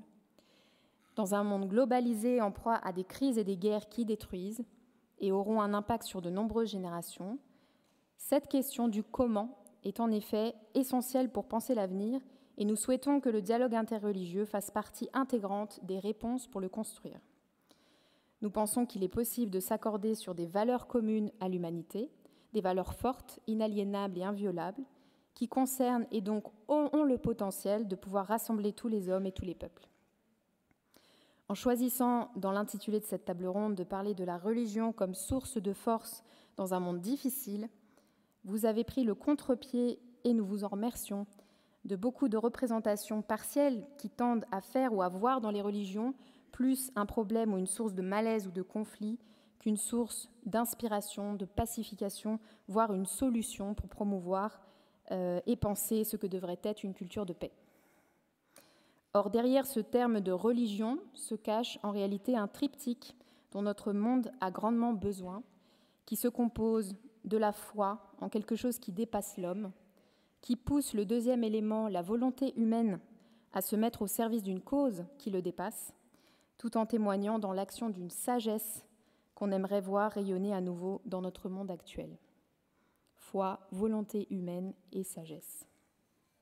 L'UNESCO doit porter cette question auprès des États membres. C'est le message que nous souhaitons porter pour cette table ronde. Je vous remercie.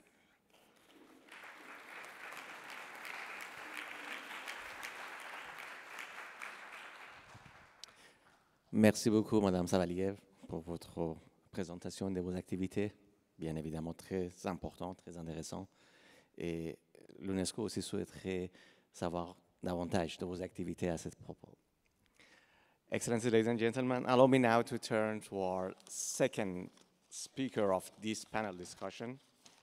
Oh, if I may keep my papers. I apologize.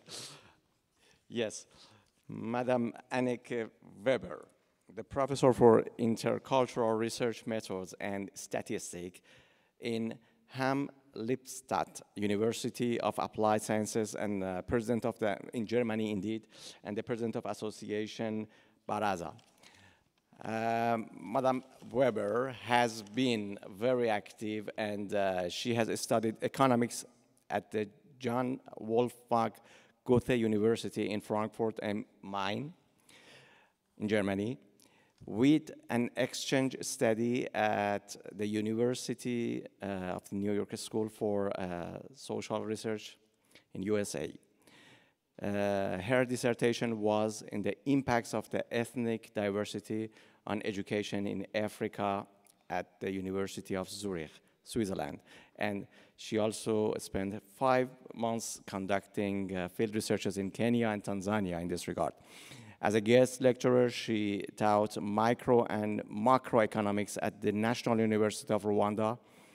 Also, she has worked in USA and in Switzerland as a consultant in the Human Development Department of the World Bank. She worked also as a research officer in the Econometrics and Applied Statistics Department at the Joint Research Center of the European Commission in Italy. Also, if I may, you see, she is very active. She has also worked in Eurostat as the statistical office, in the statistical office of the European Commission in Luxembourg, where she has developed health indicators to compare progress in EU countries. Now you have the floor, and we are very eager to hear from you, from your perspective, toward our roundtable discussion today. Thank you very much. If I may have my slides, perfect. So thank you very much for this kind introduction. And ladies and gentlemen, distinguished guests and esteemed colleagues, it is a profound privilege to stand before you today at this vital roundtable organized by the NGO UNESCO Liaison Committee. Thank you very much again for inviting me to share some insights on activities to overcome the challenges of interreligious and interfaith dialogue. These are inspired by my own research on multicultural teamwork at the Lippstadt University of Applied Sciences and by our practical experiences at Baraza, a non-profit organization based in Germany. And if I can have my next slide.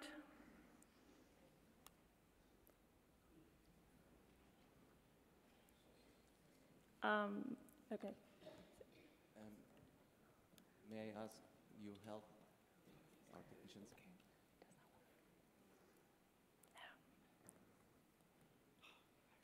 Okay, no worries. Let me just continue. We gather at a pivotal moment in history, one characterized by unprecedented challenges that threaten our global peace and harmony. Yet, amidst these trials, we also have an extraordinary opportunity to foster interfaith and intercultural dialogue, harnessing the strength of our diverse spiritual traditions to cultivate a culture of peace. The theme we're addressing today, religion, a source of strength in a challenging world, invites us to reflect on how our faith can serve as beacons of hopes, guiding us toward shared human values. In a world often marred by divisions, the activities of organizations like ours demonstrate how dialogue can transcend boundaries, fostering understanding and collaboration among different faiths. Interfaith dialogue is not merely an act of goodwill. It is a necessity in our increasingly interconnected world.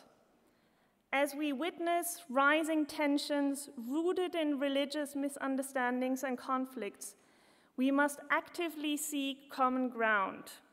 The current geopolitical climate reminds us of the urgent need for a compassionate dialogue and cooperation. Each faith tradition carries profound wisdom and moral teachings that can guide us in our quest for peace. While the need for interfaith dialogue is evident on a global scale, it is equally important to recognize the role of education in fostering these values from a young age. Educational activities for children, whether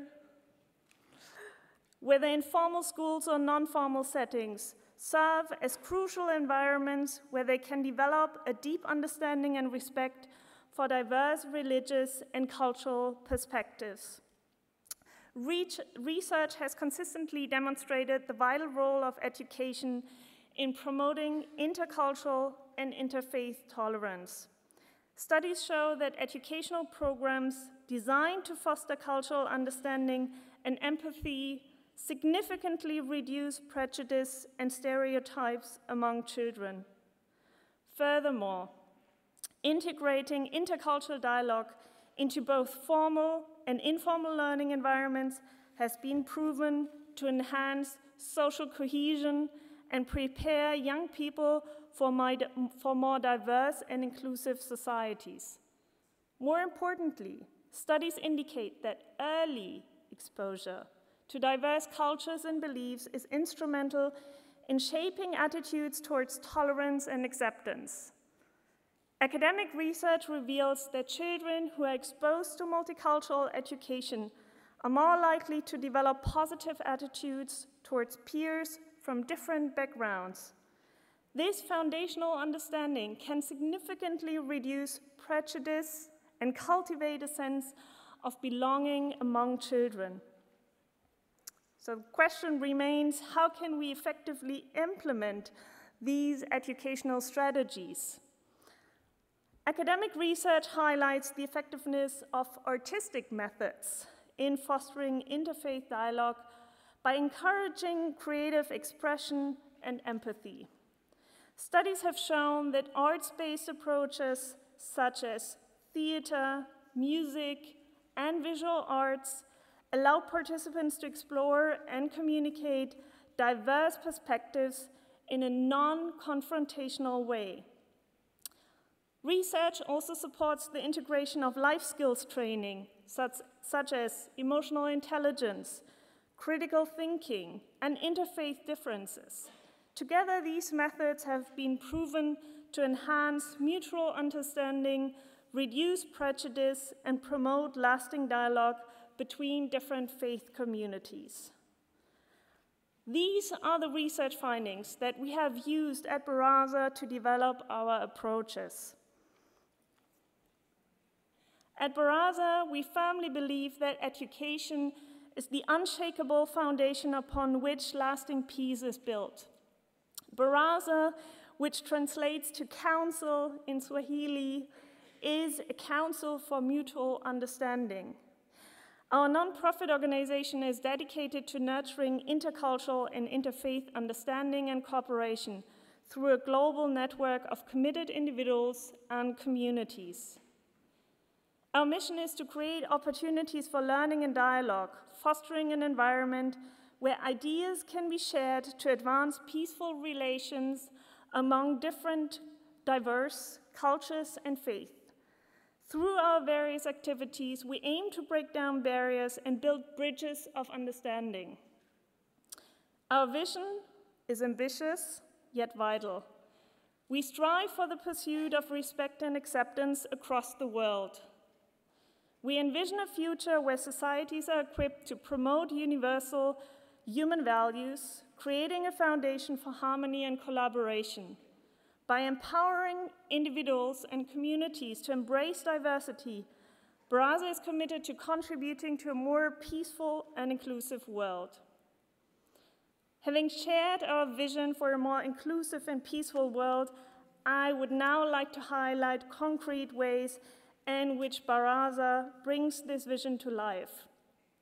Let me therefore introduce two of our key initiatives: the coloring book on world religions and our unity training book. The first key activity is our coloring book on world religion, and you might have already found a complimentary copy on your desk, and this is a short video on this. So that kids can learn about the world's major religions in an entertaining way.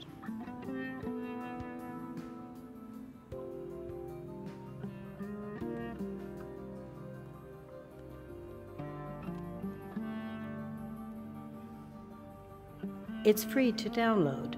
Printed copies can be ordered online.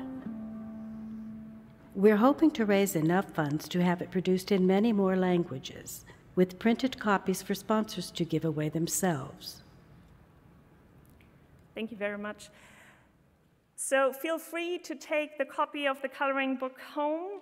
The coloring book is thoughtfully crafted to introduce children at kindergarten level to diverse faith in a way that is both engaging and easy to understand. In an age where children are often exposed to divisive narratives and misunderstandings about different cultures and religions, this coloring book serves as a vital tool for education and empathy.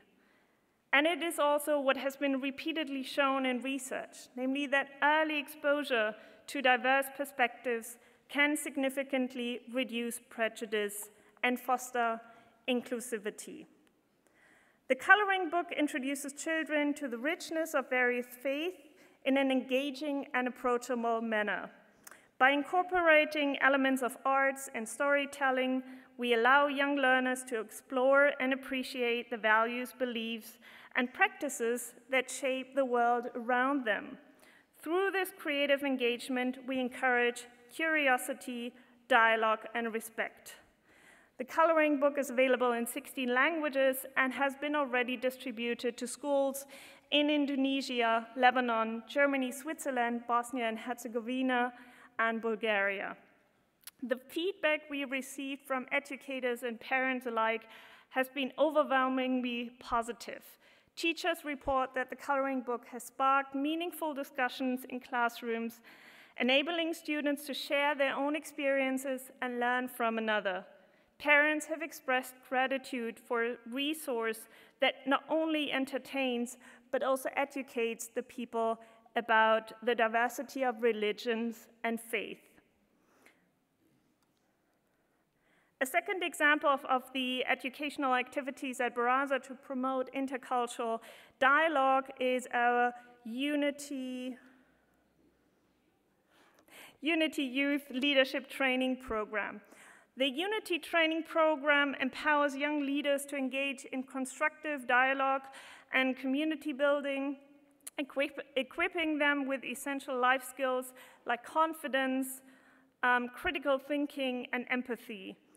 In an era where divisive rhetoric often overshadows meaningful conversations, fostering a generation that values inclusivity and collaboration is crucial. Through Unity, we prepare youth to tackle complex global challenges, turning obstacles into opportunities for connection and unity. Unity stands for Understand, Navigate, Inclusive Teamwork, and You, and encapsulates the core ideas of this life skills initiative. As our flagship program, Unity provides a unique encounter-based learning environment designed to cultivate open-minded, capable, and resilient citizens ready to face societal challenges. It builds self-confidence and prepares young people for life by promoting positive values of integration and diversity, turning participants into assets for communities. Unity has been piloted in Germany, the UK, and India. The overwhelmingly positive feedback from the initiative led to the program's expansion, and we actually work right now on a Train the Teachers program, and also introducing the Unity module to younger ages.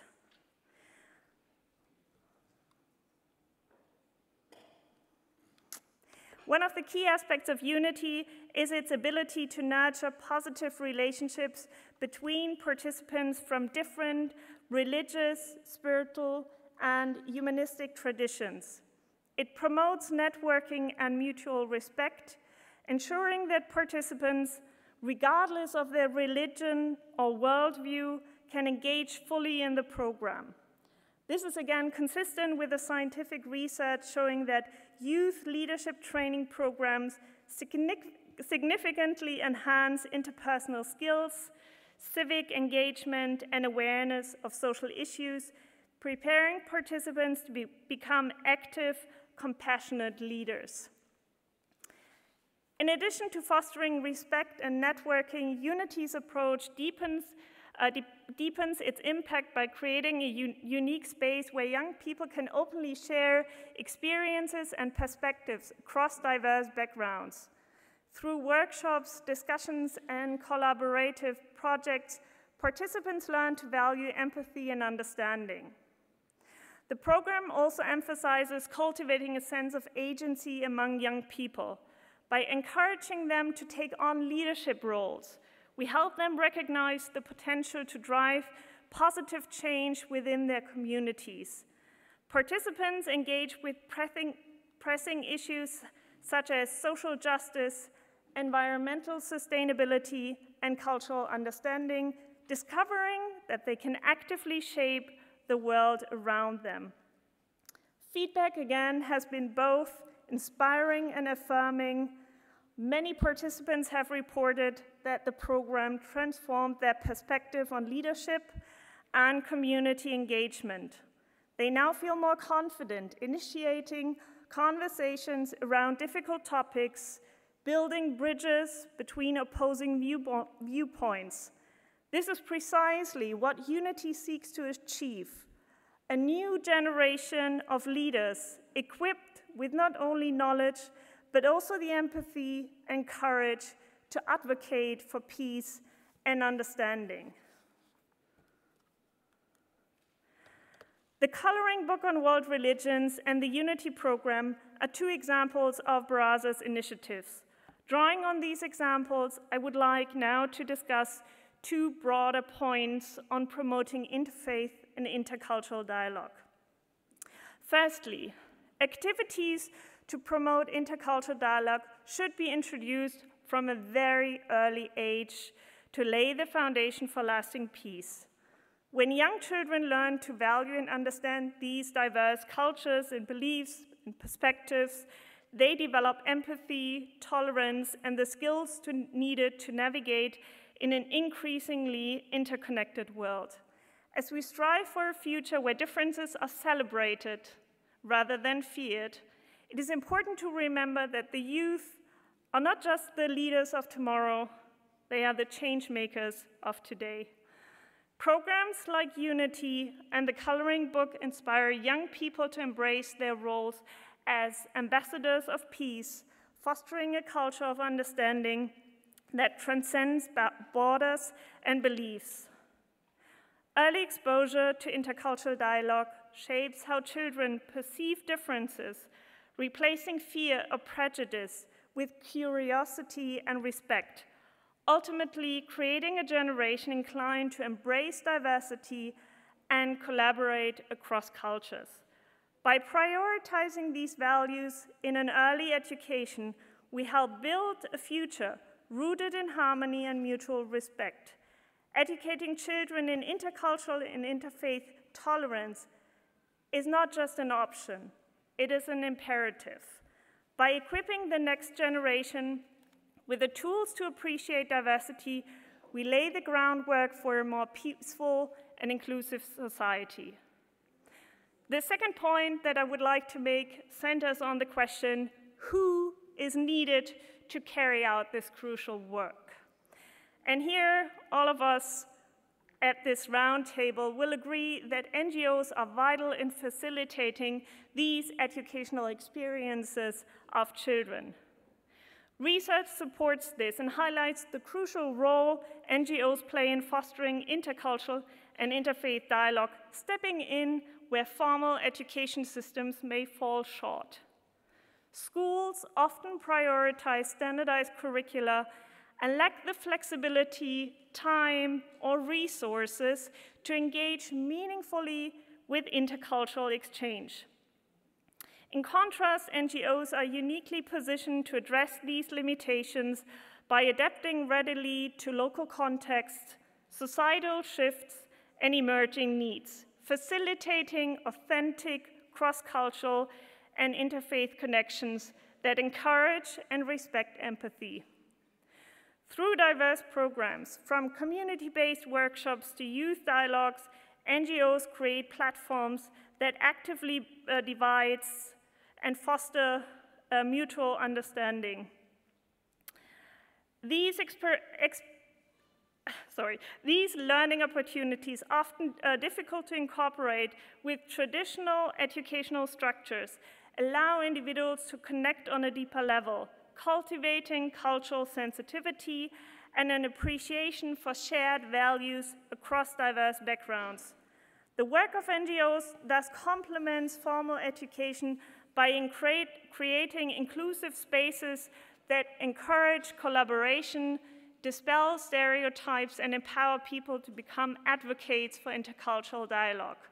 Moreover, the impact of grassroots organizations in promoting interfaith understanding cannot be overstated. In many regions, these organizations work tirelessly, often at great personal risk, to bring communities together, educate young people, and build lasting relationships between different faith groups. Their unwavering commitment to peace building acts as the lifeblood of social cohesion, inspiring a culture of inclusivity that spreads beyond communities and into society at large. For NGOs to continue their essential work effectively and sustainably, financial support is paramount. Much of the impact relies on the dedication of volunteers, but to sustain these efforts, reliable funding is crucial. Financial contribution enable NGOs to expand their programs, invest in resources, and build the necessary infrastructure for long-term intercultural and interfaith initiatives. This support can come from various sources, including government funding and multinational organizations like the UNESCO, and we're very grateful for everyone that we can be here today, which recognize the value of intercultural education in fostering global peace and understanding. By providing consistent financial backing, states and international bodies can ensure that NGOs have the stability to carry out this vital work, reaching more communities and creating lasting change. And in closing, I invite each of us to commit to cultivating a culture of peace that extends beyond our lives and enriches those of future generations. And we can find inspiration in the words of Mahatma Gandhi: if we are to teach real peace in this world, and if we are to carry on a real war against war, we shall have to begin with the children. Together, we hold the power to create a legacy rooted in understanding and respect, where every individual, regardless of background, is valued and their voice uplifted. As we move forward, let us remember that our shared humanity far outweighs any differences. Together, let us shape a world where diversity is celebrated and peace is the common hope that unites us all. Thank you very much.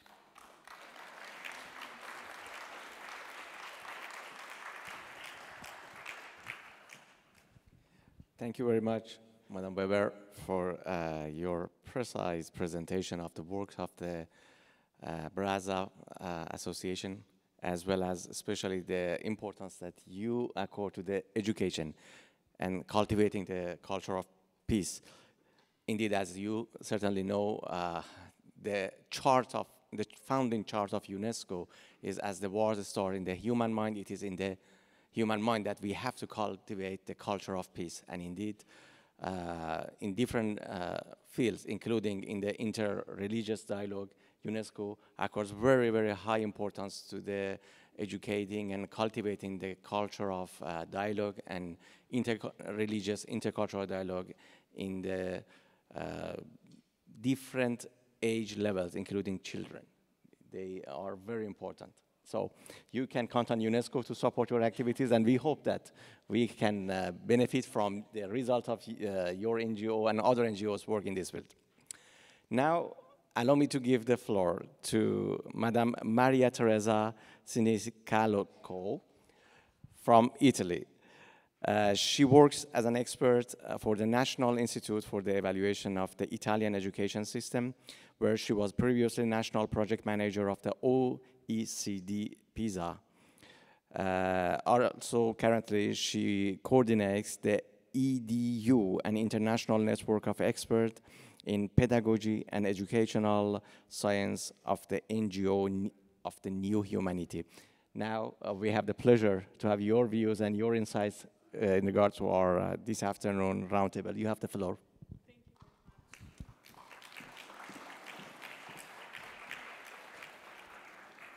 Thank you very much. Good morning or good afternoon to everyone. Je vais parler en français. Donc bonjour à toutes et à tous. Alors le titre de cette contribution à cette table ronde est « Quelle éducation pour promouvoir la paix ?» Donc c'est un titre ambitieux, mais on va le voir à travers l'expérience des deux écoles qui nous disent que la paix est le fruit d'une éducation à vivre ensemble entre différentes religions et cultures, en se rencontrant à travers le dialogue de la vie. Alors, comment et avec quels résultats ces écoles ont opéré? La première école dont on va parler, c'est une école qui se trouve au Pakistan et qui s'appelle Mission School d'Alwal. Et elle va de la maternelle à la 8e année. Alors, ces deux écoles, j'ai oublié de dire, sont en partenariat avec New Humanity. Cette école a été fondée, dirigée par des chrétiens, mais la majorité des élèves sont musulmans. Donc 580 sur 600 sont musulmans, 20 chrétiens. Et entre les enseignants, 31, 14 sont chrétiens, 17 sont musulmans. Donc dans cette école, le dialogue interreligieux est vraiment fait partie intégrante de la vie de l'école et passe par des choses très concrètes. Alors la première, c'est la connaissance. On explique à tous la signification de fêtes religieuses de l'une et de l'autre religion. Après, il y a l'acceptation mutuelle avec la capacité de se mettre à la place de l'autre. Par exemple, au Ramadan, même les élèves chrétiens renoncent à leur goûter. Et après, il y a un partage des valeurs qui sous-entendent les fêtes. Et par exemple, le partage de la dimension du don qui est au cœur du Noël, a fait que les élèves ont eu l'idée de porter des cadeaux tirés de leurs jouets, tirés de leurs vêtements, pour des enfants qui ont plus besoin. Et après, il y a même des partages de moments de prière, et notamment une prière pour la paix, exprimée dans des termes universels, qui est dite tous les jours à 11 heures, et chaque jour, cette prière est menée et animée par une classe différente. Alors, mais pour aller plus en profondeur, à voir ce comment, à la base de tout ça, il y a une grande attention à la relation. Alors, la relation, prendre soin des relations, en vivant la règle d'or dont on a parlé, plusieurs personnes ont parlé ce matin, Et cette règle d'or, qui, pour l'aider à vivre, a été déclinée en 6 maximes. Et ces maximes, ces points, ont été prises de points de l'art d'aimer de Chiara Lubich, fondatrice du mouvement de Focolari. Et ces maximes aident à aimer tout le monde, chacun, mais tout le monde, en faisant le premier pas et en visant à une relation réciproque. Alors, non, je vais en arrière. Donc, voilà. Et donc, cette règle, ces maximes ont été écrites sur un dé, et le dé est lancé dans cette école une fois par semaine. Et après, pendant la semaine, tout le monde, élèves et professeurs, vivent la maxime qui est sortie sur la face en haut. Et au bout d'une semaine, ils se retrouvent et ils partagent les expériences qu'ils ont faites. Et à travers cet outil, ce dé, il y a une pédagogie. Il y a la pédagogie de porter l'attention sur nos actions en faisant attention qu'elles soient alignées avec les valeurs qu'on porte, dans la maxime qu'on veut vivre. Et il y a la réflexion sur les fruits de nos expériences. Et il y a l'idée de partager ces expériences à travers, tout simplement, en se les donnant, en se les racontant, ce qui porte même la personne qui les a vécues à les comprendre mieux. Voilà, donc cette pédagogie et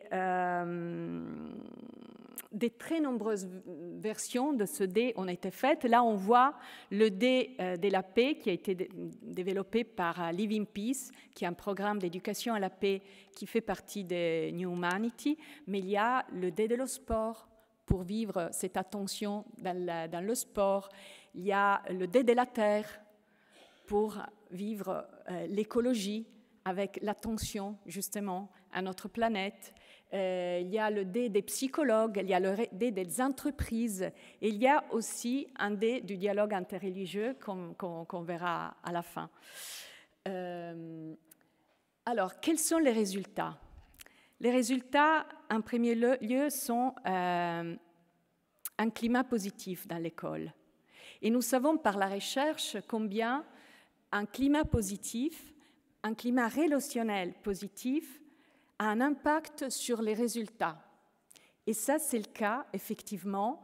Les résultats de cette école sont positifs, et non seulement les résultats académiques, mais aussi les résultats sur le plan socio-émotionnel. Donc, les enfants, par exemple, apprennent à créer un climat accueillant et sont eux-mêmes ceux qui aident les nouveaux élèves qui arrivent à entrer dans cette dimension d'attention à l'autre et de respect. Premier point. Deuxième point, il y a un changement de mentalité. Un changement de mentalité des élèves, mais aussi des familles, parce que les parents remarquent qu'il y a des changements dans leurs enfants, dans le comportement, dans les attitudes, et donc vont questionner l'école. Mais qu'est-ce que vous avez fait? Et donc, ils sont présentés avec cette attention à la relation, le dé de la paix, et elles aussi rentrent dans cette dynamique et sont impliquées dans la vie de l'école. Après, il y a le fait que les enseignants, les familles et les élèves forment une communauté. Et après, il y a une reconnaissance par la société extérieure. Donc, les enseignants sont respectés dans la ville. Les nouveaux arrivants demandent s'ils peuvent inscrire leurs enfants dans cette école, etc. Beaucoup de petites expériences. Et après, il y a aussi un impact durable. C'est-à-dire les élèves qui reviennent après des années dans cette école disent que ce que leur est resté, c'est vraiment cette attention à la relation. Et comment ça a été remarqué même là où ils sont allés vivre, dans leur lieu de travail.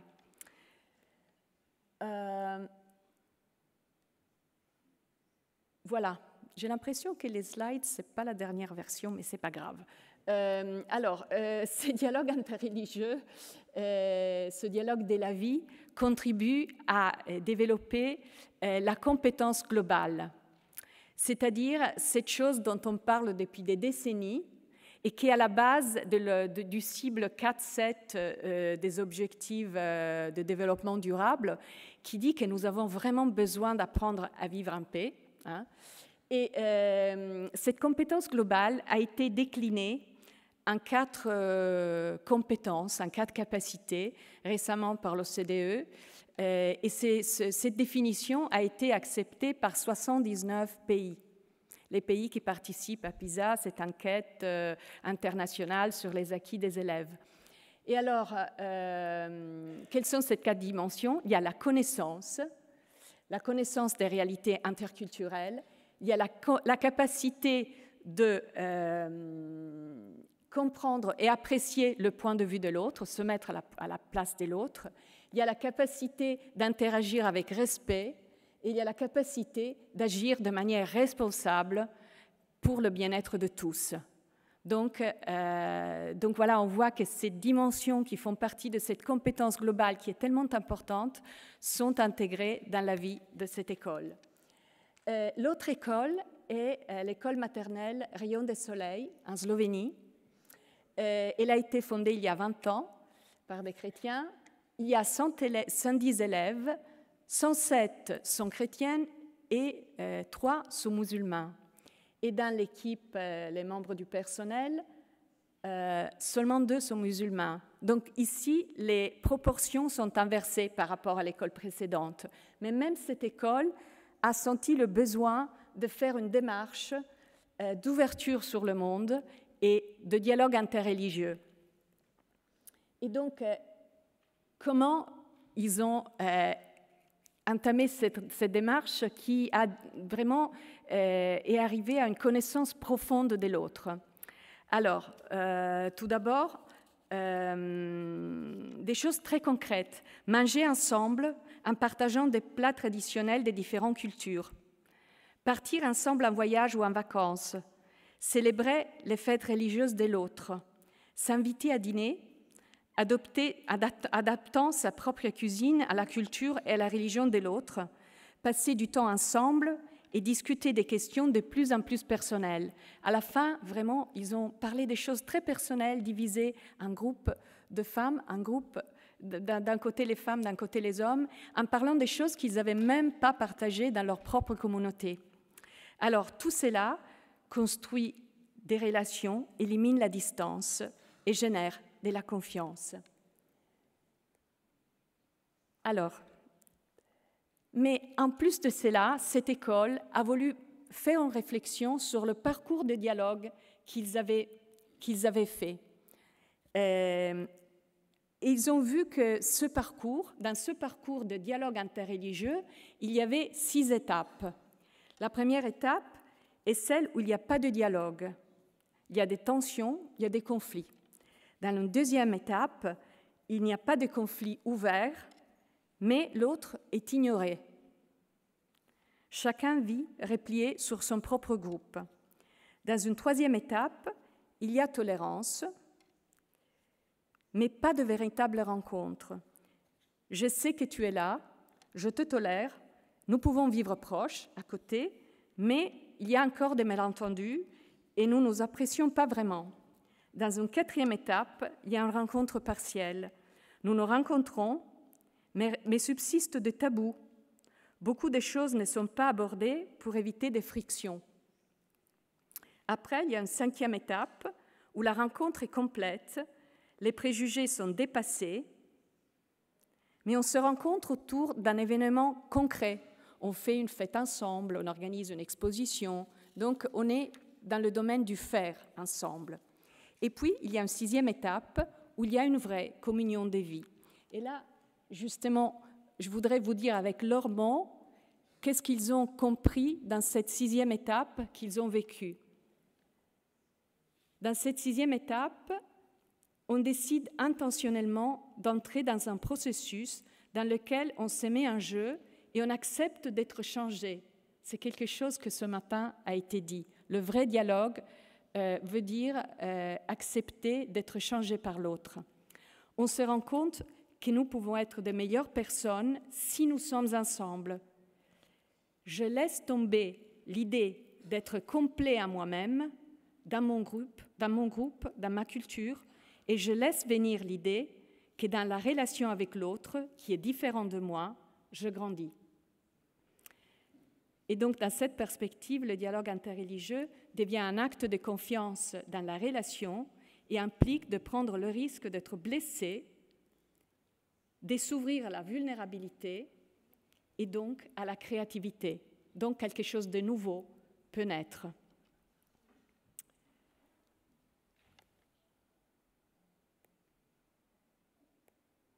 Alors, là, concluding thoughts. Quelles sont les conclusions? C'est que c'est très intéressant, là il n'y a pas les slides, mais il y a eu une enquête internationale sur la compétence globale qui a été menée en 2018, à laquelle ont participé 27 pays. Et dans cette enquête, on a vu que quand on parle d'éducation interculturelle, dans 90% des cas, on parle de passage d'informations, des notions. Et seulement dans 30% des cas, on se réfère à des expériences de vie dans lesquelles les élèves rencontrent et expérimentent la culture de l'autre. Et c'est ces expériences-là qui vraiment mettent la base pour la capacité de vivre en paix, pour un dialogue fructueux. Une autre recherche les résultats ont été publiés la semaine dernière, jeudi, sur les compétences socio-émotionnelles, a montré que les élèves des 10 et des 15 ans qui déclarent avoir de meilleures relations avec leurs enseignants font preuve de meilleures compétences et en particulier une plus grande ouverture d'esprit. Donc les relations positives avec les enseignants sont à la base d'une plus grande ouverture d'esprit. Autre résultat, des relations fortes entre pairs sont corrélées avec des meilleures compétences sociales et une plus grande confiance dans les autres. Donc on voit que les expériences vécues dans les écoles, la façon dans laquelle le dialogue interreligieux est vécu dans ces écoles, met vraiment la base pour des compétences fondamentales dont on a besoin pour vivre ensemble. Et dans les recommandations qui ont été données pour développer ces compétences socio-émotionnelles, il y a, et ça résonne beaucoup avec ce qu'a dit le professeur Weber avant moi, donc créer des structures qui favorisent l'apprentissage social et émotionnel. Les écoles devraient créer ces structures. Aligner pratiques et valeurs. Offrir des expériences d'apprentissage holistiques. Construire le sens de la communauté dans les écoles et promouvoir les relations pour favoriser les compétences. Promouvoir les relations pour favoriser les compétences. Donc on voit comment c'est important de mettre au centre la relation, la qualité de la relation basée sur cette règle d'or. Alors, dans l'expérience de ces écoles, nous avons vu qu'il y a un pouvoir de transformation du dialogue interreligieux qui a un impact profond et durable sur les individus et sur la communauté. Et cette expérience du dialogue permet de réaliser ce que le secrétaire général des Nations Unies, Antonio Guterres, a souhaité lors de la cérémonie de la lampe de la paix en 2021. Il a dit « La tolérance ne suffit pas. Nous devons apprendre à nous respecter et à nous aimer les uns les autres et construire des ponts entre les principales religions du monde est l'un des projets les plus importants de notre époque. » Et nous voyons que ces écoles-là, ils font ça, ils construisent exactement ce pont. Et je voulais conclure avec une diapo, je vous la laisse imaginer, où il y a le D,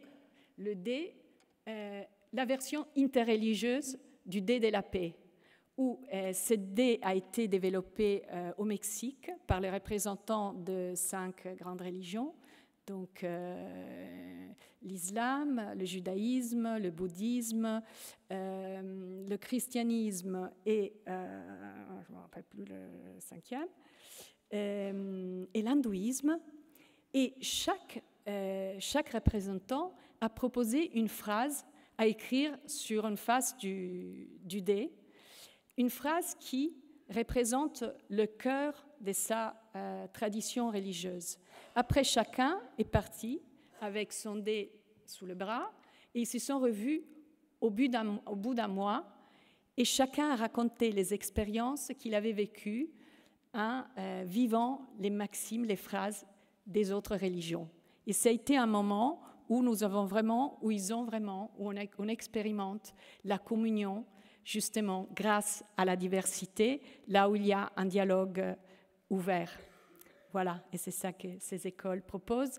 Et ce matin, à la fin de la table ronde, Monsieur Jalali a dit qu'est-ce qu'on peut faire en dehors de cette salle.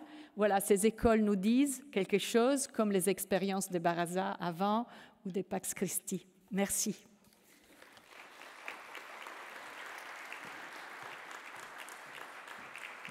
Merci beaucoup, Madame Siniscalco, pour votre présentation. Oh, oui. Et bien évidemment, le respect mutuel là aussi, c'est un des, on peut dire, piliers du dialogue interreligieux et interculturel. Et encore une fois, via différents programmes que l'UNESCO actuellement réalise, la question de respect mutuel, et non seulement respect, mais aussi apprendre mutuellement l'un l'autre, fait partie de nos activités. Et les 2 exemples que vous avez montrés, les 2 écoles, au Pakistan et aussi en Slovaquie, ça nous permettra aussi de voir concrètement comment on peut créer cette situation, cette circonstance pour le dialogue et pour le respect parmi les enfants. Donc, je vous remercie au nom de l'UNESCO et on aimerait avoir plus d'informations concernant vos activités. Well, allow me now to turn to our 4th speaker of this panel discussion, Mr. Yoshiharu Tomatsu, Executive Member of the WFP and Chair of the World Conference of Religions for Peace in Japan. Mr. Tamatsu graduated from the Taishu Buddhist University School, and after taking Buddhist priesthood, studied at Harvard Divinity School in the United States and within the field of the theological studies in applied theology, bioethics, and engaged Buddhism. He was a professor at the International University of Medicine and Welfare, teaching at Medical School for Bioethics and Technology. Moreover, he is the former chair of Japan Buddhist Federation, Japanese Association of Religious Organizations. And presently, he is the chief priest of the Shinkoin Temple, chair of the Religions for Peace Japan, and executive committee for the World Fellowship of Buddhist. He is also working for religious affairs as a government committee member. Now we have the pleasure to hear from Mr. Tomatsu in a very interesting subject, multi-religious approaches to the vital issues such as the ethics of artificial intelligence, one of the most important speaks. I'm going to cut the first 2 paragraphs to make it short. Sure. Okay, you have the floor.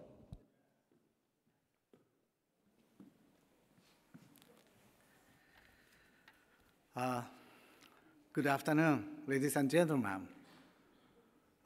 Frankly speaking, me and you, all of us, little bit looks tired, right? So I try to my speech shorter. And would you ask? I asked the translator. I started from a 3rd paragraph.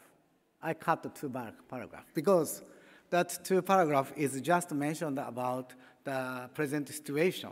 right? Now it's a time of a great change, or the AI is a most advanced technology for our everyday life, or something like that, because everybody know about that.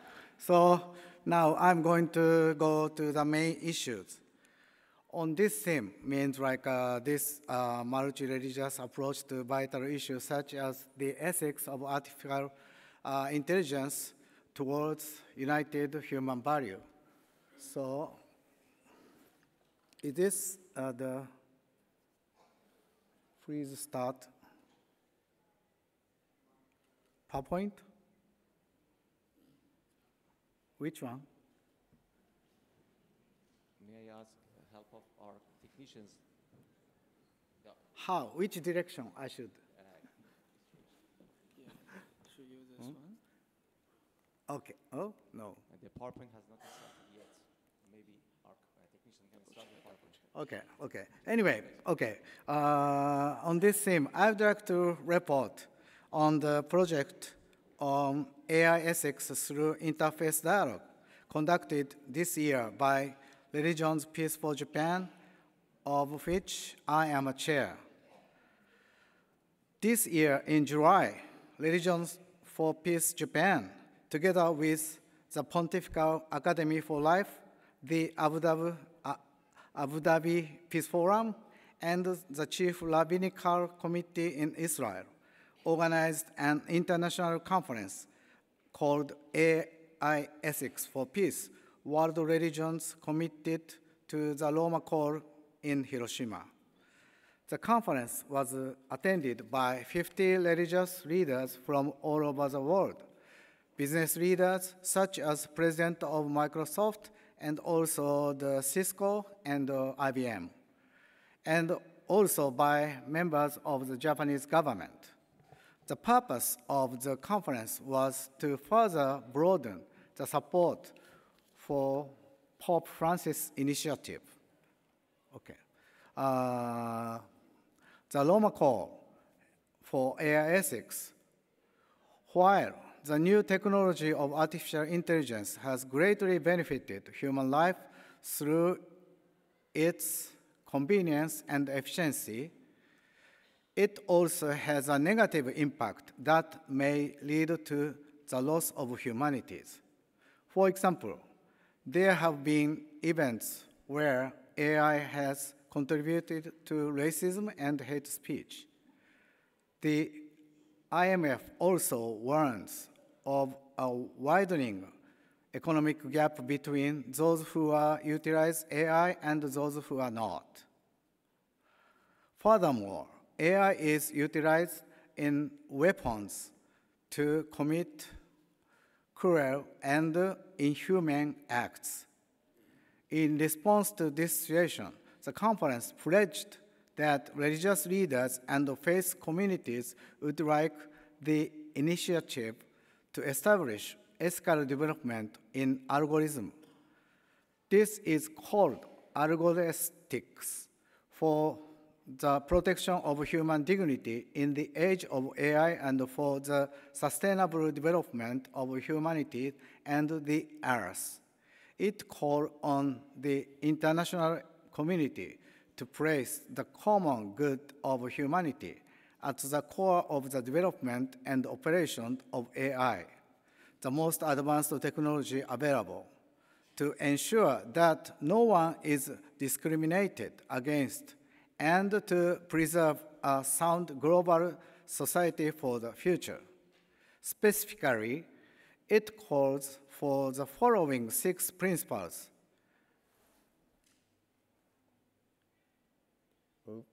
Yes.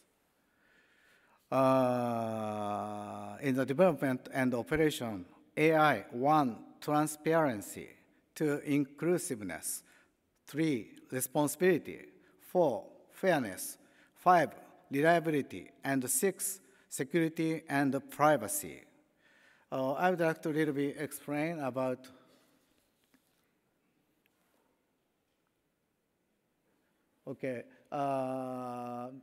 this is just at the front of the building at the time of atomic bomb. And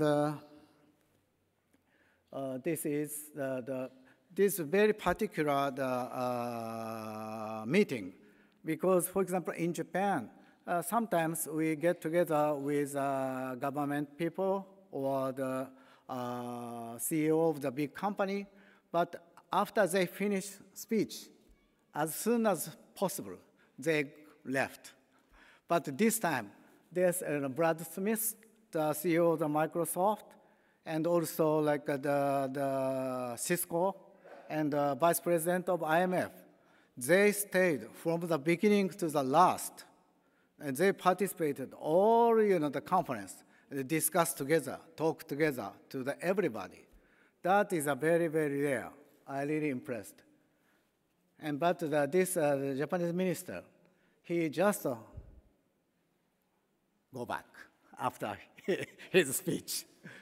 But anyway, this is also the president of the WFP, His Excellency Paroptayari, was participated as a representative of this community, because this is not by my request, but by political councils, Vatican's, like a request. Please call the Parop to this conference. That is essential, because of WFE is how do you say, covered all over the world. So he signed. That means regardless of the country, the center of the WFP, we have a duty to follow this call. And also, because we had this in Hiroshima, so we made, besides Roma call, that Hiroshima appeal, and AI be used only for the welfare of humanity, and not for the destruction and injury of life, because that is behind we had 2 atomic bombs in Hiroshima and Nagasaki. And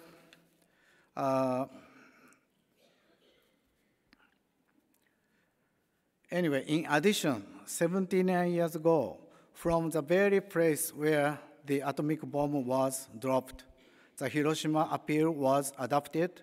It calls for an immediate end to all armed conflicts, the prohibition and abolition of all weapons of mass destruction, including nuclear weapons, and the use of AI only for the welfare of humanity and not for the destruction and injury of life.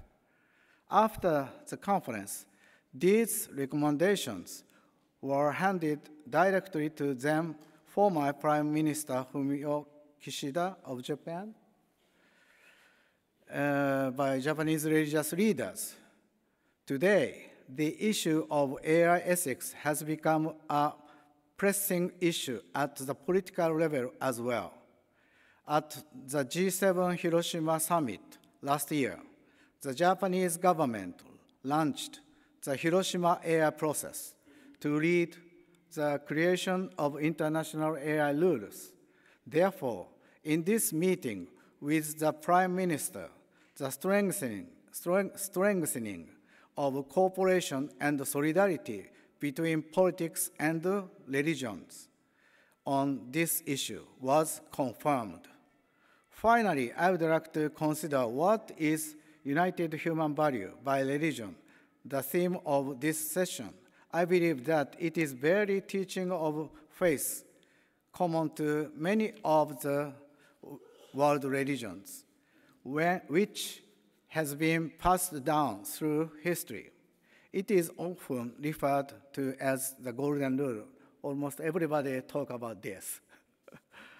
The Quran, for example, says, whoever saves a life, it will be as if they saved all of humanity. The New Testament commands, so whatever you wish that others would do to you, do also to them. In addition, the Dhammapada, a collection of sayings of the Buddha, states, hatred is never appeased by hatred in this world. By non-hatred alone is hatred appeased.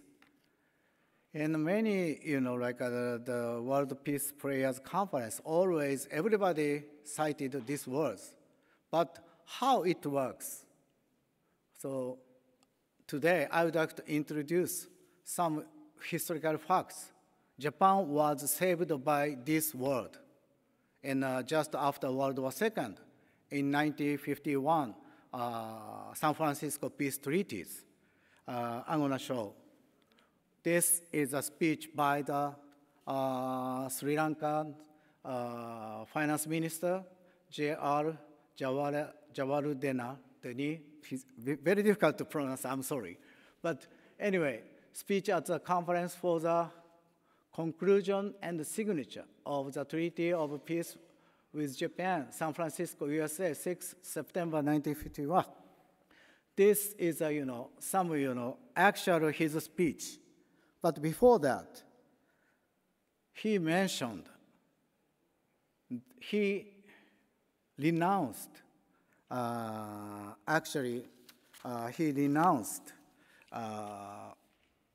its claim for compensation against Japan. Because, of course, in international law, all countries who are damaged by Japanese military, they have a right. And Japan has to compensate. But he renounced. And he mentioned, we do not intend to do so, for we believe in the words of the great teacher whose message has ennobled the lives of countless millions in Asia, that hatred ceased not by hatred, but by love. It is a message of the Buddha, the great teacher, the founder of the Buddhism, which spread a wave of humanism through South Asia, Burma, Laos, Cambodia, Siam, Indonesia, and Ceylon, and also northwards through the Himalayas into Tibet, China, and finally Japan, which bound us together for hundreds of years with a common culture and heritage. This common culture still exists, as I found on my way visit to Japan last week, that is 1951.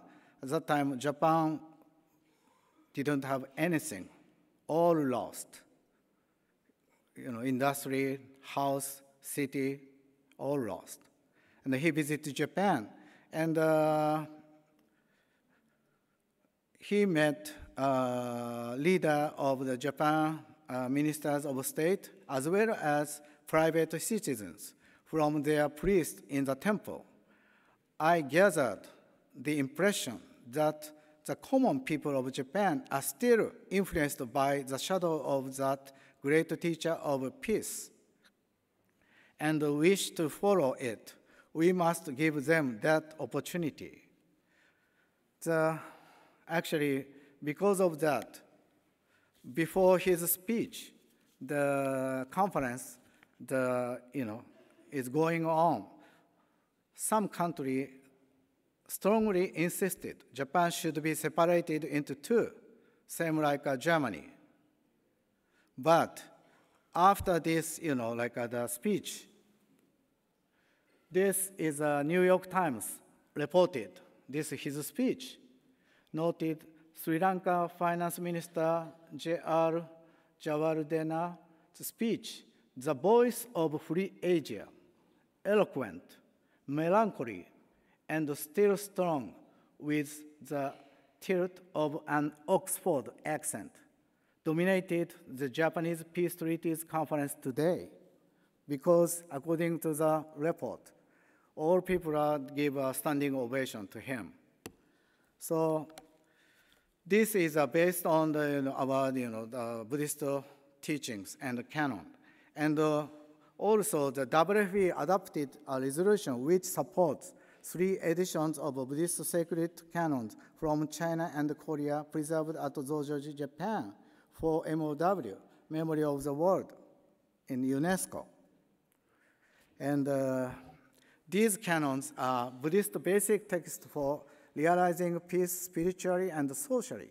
The 3 editions of Buddhist sacred canon stored at Zojoji Temple in Tokyo as a product of 3 separate endeavors to print complete collections of these scriptures in China and Korea in the 12th century and 13th century, sought out by the political leaders of Japan in the early 17th century. Because of their value, they were donated to Zojoji at that time. What has been achieved as a unique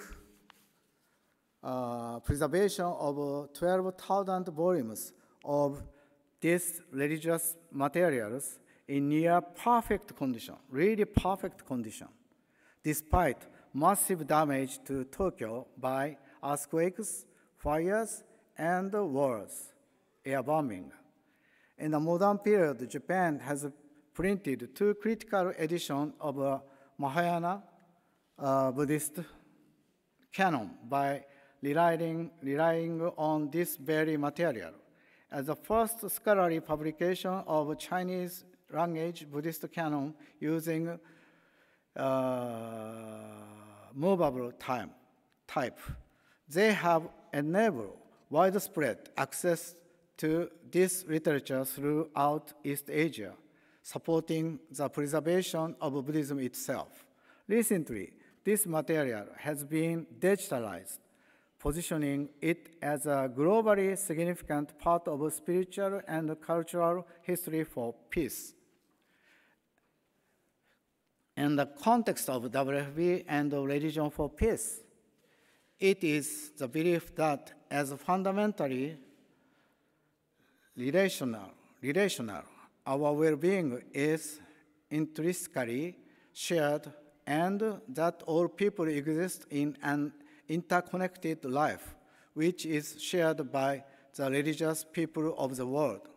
Because of the uncertain situation ahead, we must further pass on to today's world the traditional wisdom based on religions, love for humanities, as well as the knowledge gained from these practical activities of interreligious dialogue.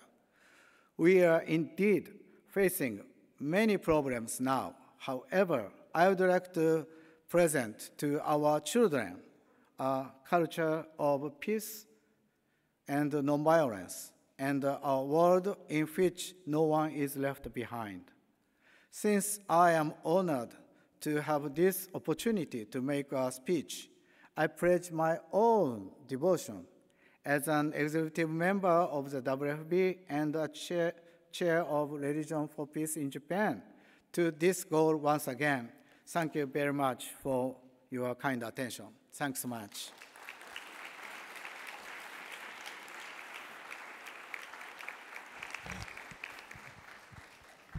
Thank you very much, Mr. Tomatsu, for your speech. And indeed, you raised a very important issue that nowadays, as you may have heard, artificial intelligence has become one of the most important activities within UNESCO different sectors, and especially within the sector that I am work for, the social and human sciences sector, as we have released now since almost 3 years, the UNESCO recommendation on ethics of the artificial intelligence. If, in case you haven't checked this document, I would suggest that you review this document, which is now becoming one of the worldwide references within the field of the artificial intelligence. And it's very, let's say, innovative approach toward the interreligious dialogue if we want to consider the artificial intelligence. The issue of the hate speech that you raised is really, that's an issue that my colleagues, especially within different sectors of UNESCO, in sector of education, in sector of communication and information, and indeed within the social and human sciences sector, we are dealing with this issue. And again, we count on your contribution to this issue as well. I thank you so much. And now our last speaker of this afternoon panel discussion is Mr. Fabio Petito. Professor of Religion and International Affairs in the Department of International Relations at the University of Sussex, where he also leads the Religion and Foreign Policy Initiative. He is also head of the ISPI program on religious and international relations, supported by the Italian Minister of Foreign Affairs and International Cooperation, and also he has been a member of the OSCE/ODIHR panel of the experts on the freedom of religion and belief. You have the floor, and we are going to listen to Mr. Petito about interreligious engagement as a seed of hope in our troubled times. You have the floor. Thank you. Thank you very much. I just want to express my gratitude to the permanent delegation of the Kingdom of Thailand, to the UNESCO and the World Fellowship of Buddhists for this invitation. My approach will be more from the perspective of international politics and why this matters very much, that's my argument, to the broader picture. We live at the conjunction of two interlocking major crises. First, a planetary, ecological, and economic crisis, exemplified by the fact that with 5 years to go to achieve the 2030 UN Sustainable Development Goals, no country is on track to do so. The SDGs have become a sort of empty acronym, its central promise of leaving no one behind, an unfulfilled one in face of the enormous existential challenges of poverty, discrimination, environmental degradation, and access to resources. Secondly, a geopolitical crisis with wars that are, alas, proliferating, creating atrocity and devastation, and putting in danger what is left of the multilateral system of cooperation and humanitarian international law that was, with all its limits, an important positive achievement built on the tragedies of World War II and the Holocaust. And unfortunately, today, too often, religion seems to be at the center of this global scenario of crisis. Religious terrorism, religious persecutions, sectarian violence, religious nationalism, and even recently, the return of the language of holy wars in Ukraine and the Israeli-Palestinian conflict. Religion is increasingly seen as part of the problem, at the heart of collective identity crisis, concern about social cohesion, as well as scenarios of insecurity and discrimination, being reinforced by the politician tendency to use religion as an identity marker, which defines territories as belonging to certain groups and not others. Now, all this is making it more difficult to live together in diversity and peace. One might say that the global political crisis in the 21st century is a crisis of disunity, and it also includes a global religious crisis of some kind. Now, against this sometimes gloomy background, however, there are seeds of hope for unity, and they can be seen to grow through the process of a new era of interreligious solidarity, which has been developing globally and locally in the 21st century. Although not as noisy and difficult to evaluate, there has been a remarkable rise in the efforts of religious leaders, community, and faith-based organizations to respond to political violence and tensions through interreligious dialogue and collaboration. An interesting and powerful example of this new trend has been the historical document on human fraternity, co-signed now 5 years ago by Pope Francis and the Grand Imam of Al-Azhar, Sheikh Ahmed Al-Tayeb in Abu Dhabi. With this document, the two religious leaders sent a powerful message in favor of political inclusion and against the discrimination of minorities, especially in countries where Islam or Christianity represent the majority religion. The argument goes as follows: if we are all children of the same God. We are all brothers and sisters. Then we cannot treat each other as slaves. We all need recognition and respect, including the right to participate in public life as citizens with full rights, freedoms, and responsibilities. Against the terrible political crisis and conflict in the Middle East that had too often been shaped by the narrative of the civilizational clash, this unprecedented interreligious initiative has scattered seeds of hope for unity in the Euro-Mediterranean world and opened up a new era of interreligious dynamics that, my argument is, policymakers need to take seriously and engage with. This is why in a recent report, I have put forward the idea of interreligious engagement as a new policy framework that recognizes and amplifies these novel interreligious dynamics. By interreligious engagement, I refer to the interreligious policy-oriented interaction between government and international organizations on the one hand, and religious and interreligious actors, groups, coalitions, platforms, and activities on the other. Interreligious engagement is a new policy approach that amplifies this novel interreligious dynamic through innovative secular religious partnership aimed at achieving more inclusive and peaceful society. As you were remembering, Chair, the UNESCO motto says, since war begins in the minds of men and women, it is in the minds of men and women that peace must be built. And UNESCO uses education and culture to foster mutual understanding and strengthen the intellectual and moral solidarity of humankind and bring out the best in our shared humanity.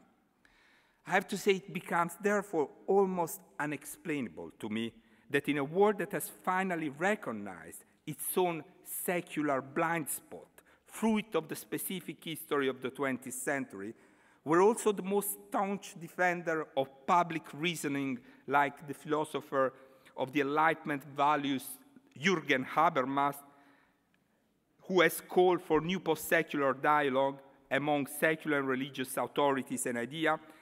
How, in this context, the organization of the UN family, that more than all the others has focused on the premises, the spirit of peace, how is it that it doesn't have today a stream of work and programming that look at the power of interreligious dialogue and collaboration as crucial vector for peace and building sustainable and inclusive society?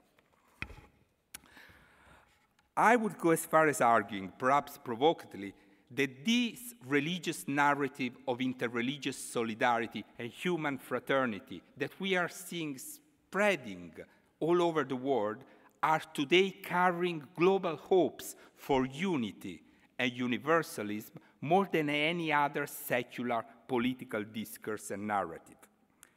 Of course, as you have shown very well in the presentations, interreligious dialogue can include a variety of forms of interaction, ranging from theological exchanges to day-to-day socializing and common social action by different religious individuals. Following the well-known categorization, it can be a dialogue of life, as you have argued, a dialogue of action, a dialogue of religious experience, a dialogue of theological exchange.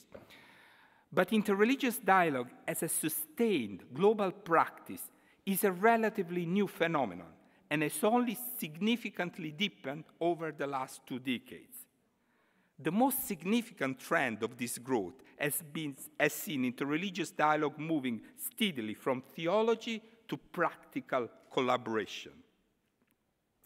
Among the forms of interreligious dialogue and collaboration which carry the most potential in terms of building peaceful and inclusive societies are those that recognize and respect the differences of the participants, way beyond the platitude of a vague minimal common denominator, and strive to involve difficult religious actors beyond the usual suspects, for example, religious actors that have been involved in the interfaith movements for decades. It is also interesting to note that interreligious dialogue and collaboration represent arguably one of the most dynamic and promising areas of active citizen participation and new social political leadership, especially among young people and women, against the background of a contemporary scenario of democratic crisis marked by disengagement, disenchantment, and a rejection of public responsibility and the search for the common good.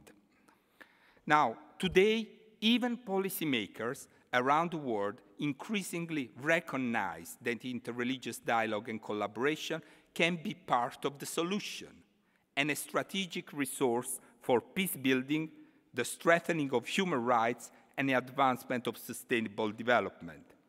There is an enormous unexplored repository of cultural, religious resources and argument from within and across religious tradition with which to build a more peaceful, just, and environmentally sustainable world and combat discrimination.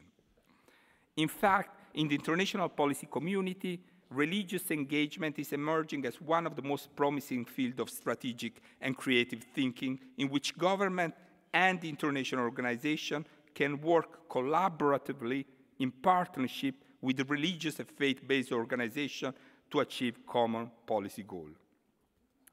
This policy recognition has led to the creation of new roles and offices in Ministry of Foreign Affairs of countries including the US, France, the United Kingdom, Canada, Hungary, Italy, and the Czech Republic. The last two have created special envoys which specifically have the role to promote interreligious dialogue and freedom of religion and belief. And there have been also international initiatives such as the United Nations-led FEDS process, which has produced a UN plan of action for religious leaders to prevent incitement to violence, and a global platform like the International Partnership on Religion and Sustainable Development, which is bringing together governments and international organizations and religious actors to harness the positive impact of religion in sustainable development and to promote, for example, peaceful and inclusive society. In general, there is a much more focused consideration of the role of religion in sustainable development, and this focus has started to trickle down through the UN system in the acknowledgement that engaging religious leaders and community can promote sustainable development and more effective humanitarian assistance. Also, the European Union, as recognized in some recent policy document, and the Council of Europe was mentioned last year, has approved the Strasbourg Principle for Interreligious Dialogue to foster peace and human rights. Just a couple of weeks ago, the Organization for Security and Cooperation in Europe, its Office for Democracy and Human Rights, has published a report by its panel of experts on religious freedom on fostering dialogue and joint action across religious and belief boundaries as a strategy to combat discrimination based on religion and belief. And only a couple of months ago, in August, the G20 Interfaith Forum was meeting in Brazil under the motto of bringing faith and policy together to promote more peaceful and inclusive society. All this development highlights the potential positive impact of interreligious dialogue and collaboration for our growing, diverse, and plural society in all the stages of the peace-building process. It also appears to recognize that the post-secular insight that religions actually possess resources such forgiveness and reconciliation that government and international organizations do not, and that therefore, in situations of tensions and conflict, collaboration between the different religious communities involved is vital. This is not only about big discourses and ideas. I think the COVID-19 crisis has highlighted the significant potential of religious community and organization to engage together in acts of solidarity that build community resilience and respond to the needs of vulnerable members of society locally, from food banks to mental health support, from tackling loneliness and intolerance to supporting older people, just to mention a few examples. Through these initiatives like this, religious actors reach out to the poor, the marginalized, the ignored, and the forgotten on the periphery of society, also ensuring that all citizens are equally able to participate in public discussion and decision making. My argument is that we need to find ways to amplify these novel interreligious dynamics through innovative secular religious partnership aimed at achieving more inclusive and peaceful societies at multiple levels. This requires, one, to recognize this new era of interreligious activism of hope and unity, and we have heard examples of this reality today on this stage. Two, to think more of how government and international organizations like UNESCO, for example, should respond to it in order to amplify its positive social and political effect. Three, we need to remain open to learning and genuine interreligious and post-secular dialogue. We need to search for new secular interreligious partnership to stretch the political imagination and creating new practical innovation to respond to the global policy challenges. True, religion is politically ambivalent. On the one hand, it can promote political violence, conflict, but on the other, it can promote peace building, reconciliation, and non-violent civic engagement. I'm assuming here, in the provocative words of one of my colleagues, that the non-violent warrior for peace would be more influential in the long run than the religious extremist. The transition from an understanding of the political role and strengths of religion in global affairs as primarily that of a security problem to an understanding of a more comprehensive engagement with religious community on broader human development goals is not easy, but it carries the promise of a new realistic politics of hope for peace and unity. Let me conclude by double quoting, I'm going generous, to some extent in a surprising way, the French president, Emmanuel Macron, in his two recent speeches at the International Meeting of Prayers for Peace organized by the community of Sant'Egidio last year in Rome and this year in Paris. Macron argued that against today's multiple social political crises, all religions have an even stronger role to play in what he called the must of resistance, le devoir de la résistance, against any form of politics which doesn't respect the dignity of every human being, as well as in fostering a message of universalism which is not hegemonic and so much needed in our increasingly fragmented world. And just a few weeks ago in Paris, Macron endorsed the conference title, Imaginez la paix, on the ground that we need a new prophetic alternative imagination for a vision of peace and a different kind of politics. A striking but courageous and visionary call from the institutional representative of laïcité for the new forms of innovative religious secular partnership for the common good of Europe and all the world. Is there a better global laboratory of ideas for this sort of common and vital objective, working together for peace, than UNESCO? Thank you very much.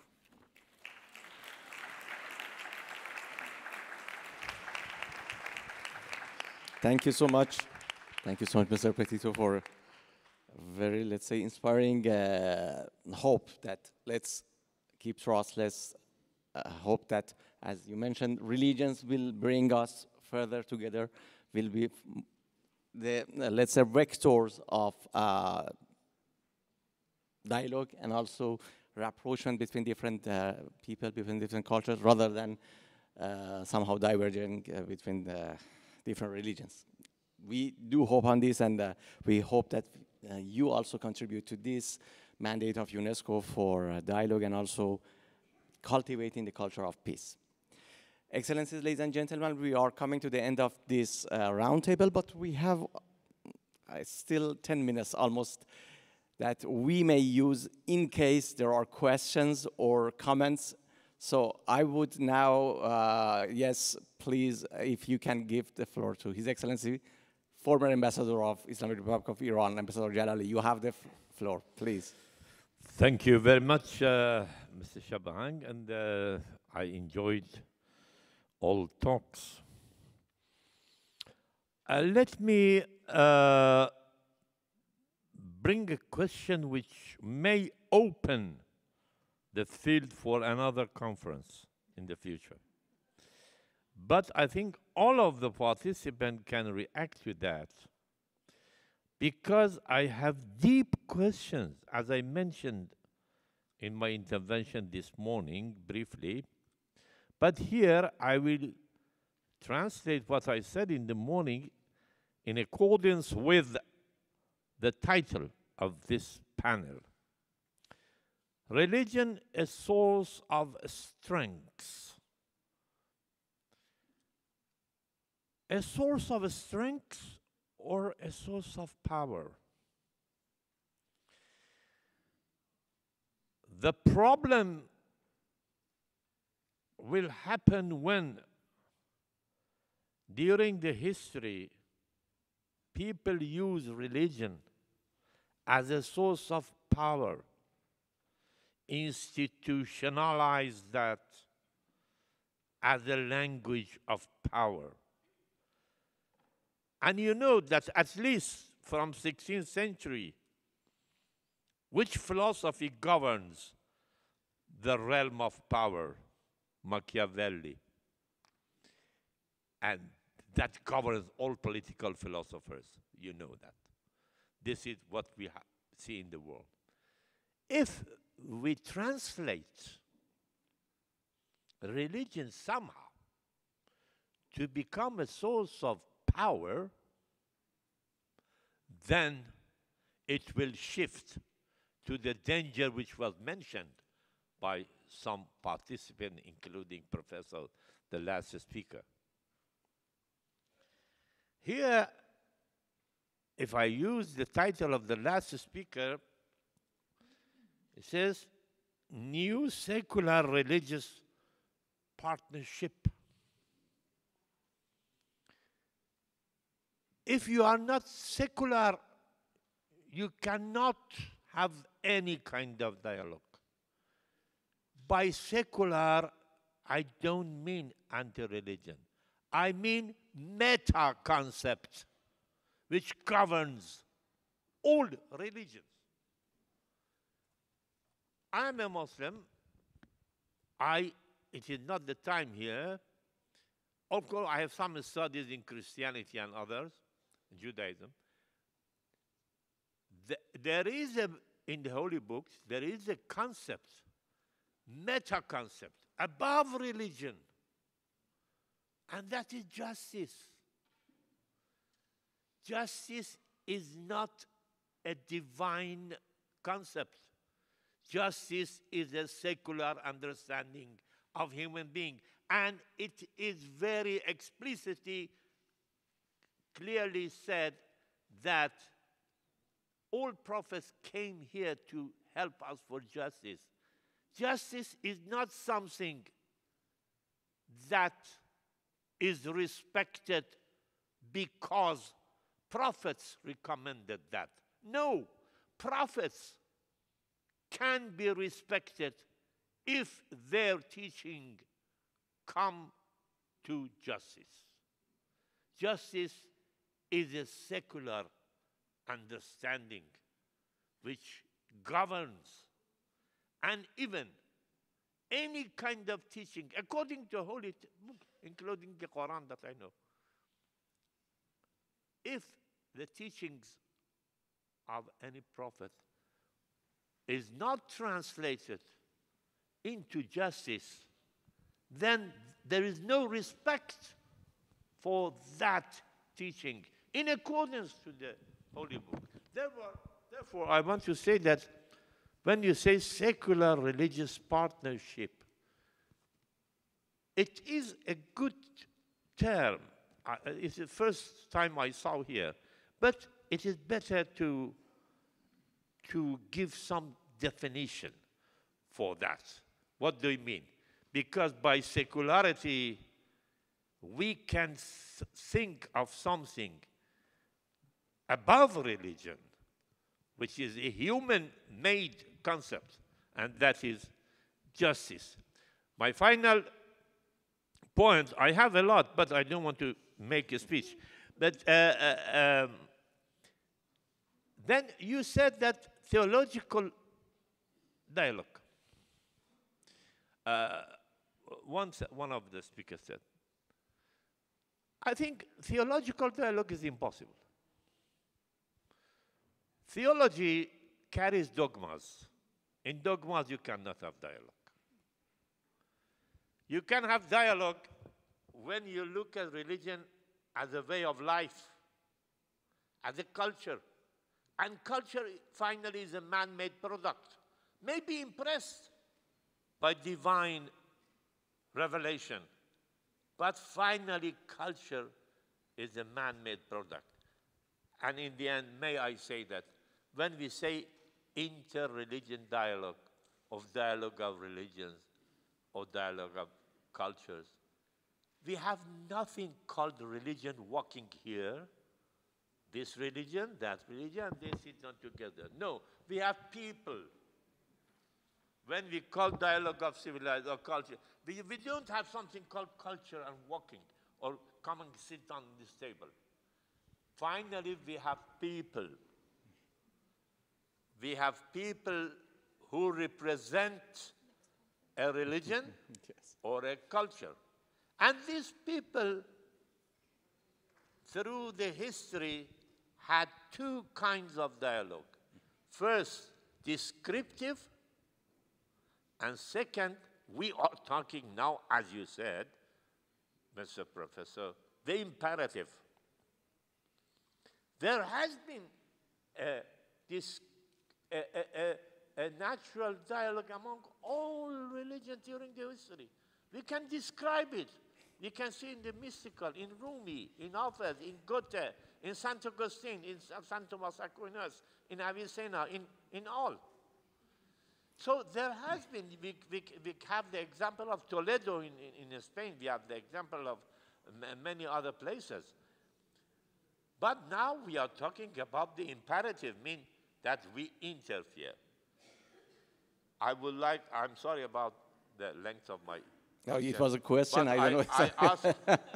I asked people, because that was a very important topic, distinguished panelists, to at least to give an explanation on what I said, if it is relevant for a future conference. Thank you so much, Your Excellency. You want to take? No, thank you. Thank you very much for your question. I will say this. We don't live in the 20th century anymore. I'm sorry to be, but the 20th century has been an extremely secular century with very secular ideologies dominating the political and social lives. One of these, the basic idea was that religion will disappear. This was the secularization thesis, was the basis of most of ideas. And when it did not disappear, the last defense of many secular ideology was, okay, it's reappearing and it's the usual history. It's all about violence, terrorism, disorder, and disability. I think what I was trying to suggest is that we are not seeing the other part of the stories, because we still have some secular blind spot. I have to say very strong in some institutions.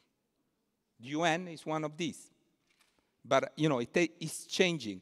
There is a huge amount of new forms of interreligious collaboration, dialogues, interactions, that is bringing a lot of new energies.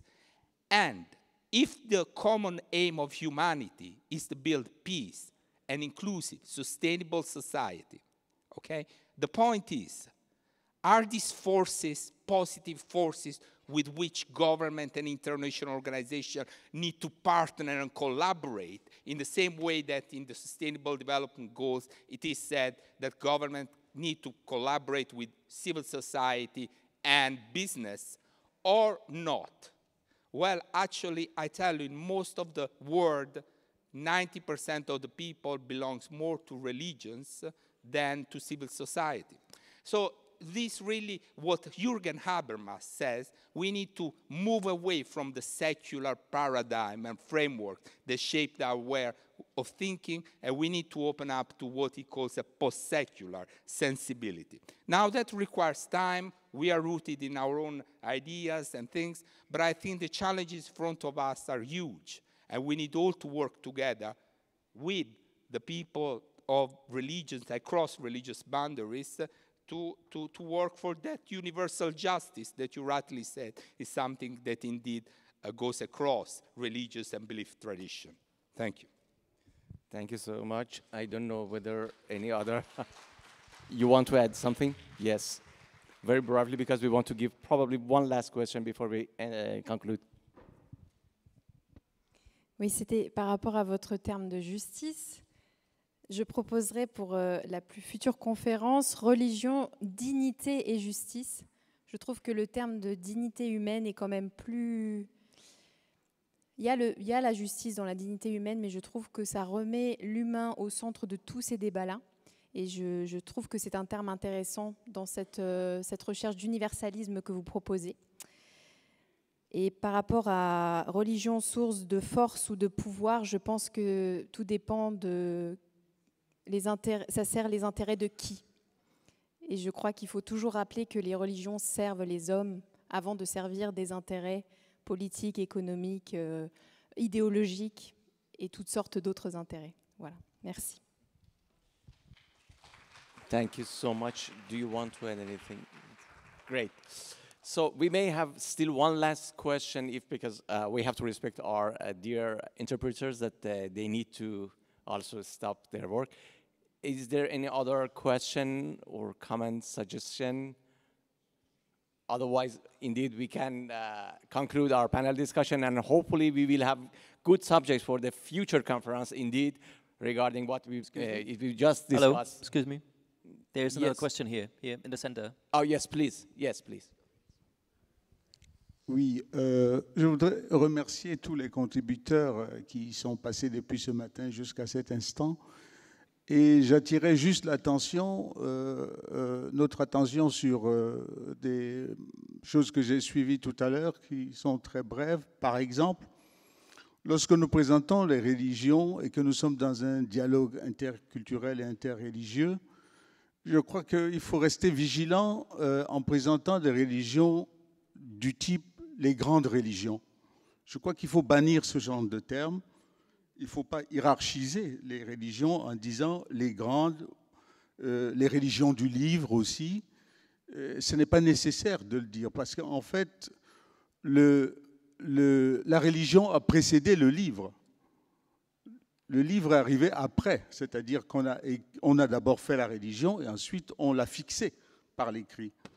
Donc, les religions du livre ou les grandes religions, nous devons être très vigilants dans les interlocutions, dans les échanges, parce qu'il y a des religions qui sont présentes aujourd'hui dans des textes que nous pouvons lire, mais à travers le monde, il y en a qui ne sont pas encore dans des textes, dont les interlocuteurs que nous avons en face sont vigilants de les prendre en compte sans toutefois les exclure à partir du livre ou grande. Merci. Merci. Bien, c'est très pertinent et bien évidemment, il faut éviter de hiérarchiser excusez-moi, les religions et il faut considérer tous sur la même égalité. Bon, if you allow me now, we come to the end of this panel discussion. With your permission, I would like once again to thank the Royal Thai Embassy in France, also the permanent delegation of the Kingdom of Thailand, to UNESCO, as well as the World Fellowship of Buddhism. Also, the co-organizers of this afternoon session, the World Fellowship of the Buddhist Youth, the World Buddhist University, Regional Center and Associated Organization of the World Fellowship of Buddhism, Peace and Harmony Development Association of Master Chin, as well as Kung's Friend at UNESCO. With the help of all of these institutions and also the entities we had this afternoon session. And on behalf of UNESCO, I would like to thank you all for attending the whole day-long events since this morning. As you know, this event continues tomorrow as well. So we stop here. I thank all of our panelists, and I wish you a nice evening. Thank you so much for your attention.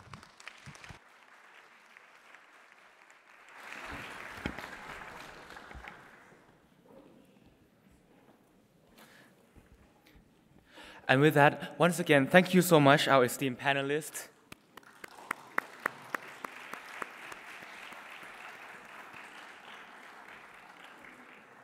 And also, another thank you to all of us here today. Your presence here reinforced the importance of these collective conversations and understanding of peace. And with that, tomorrow, back here again in room 1 of the UNESCO headquarters, where the registration would start at 8. Thank you very much, everyone, and see you guys tomorrow.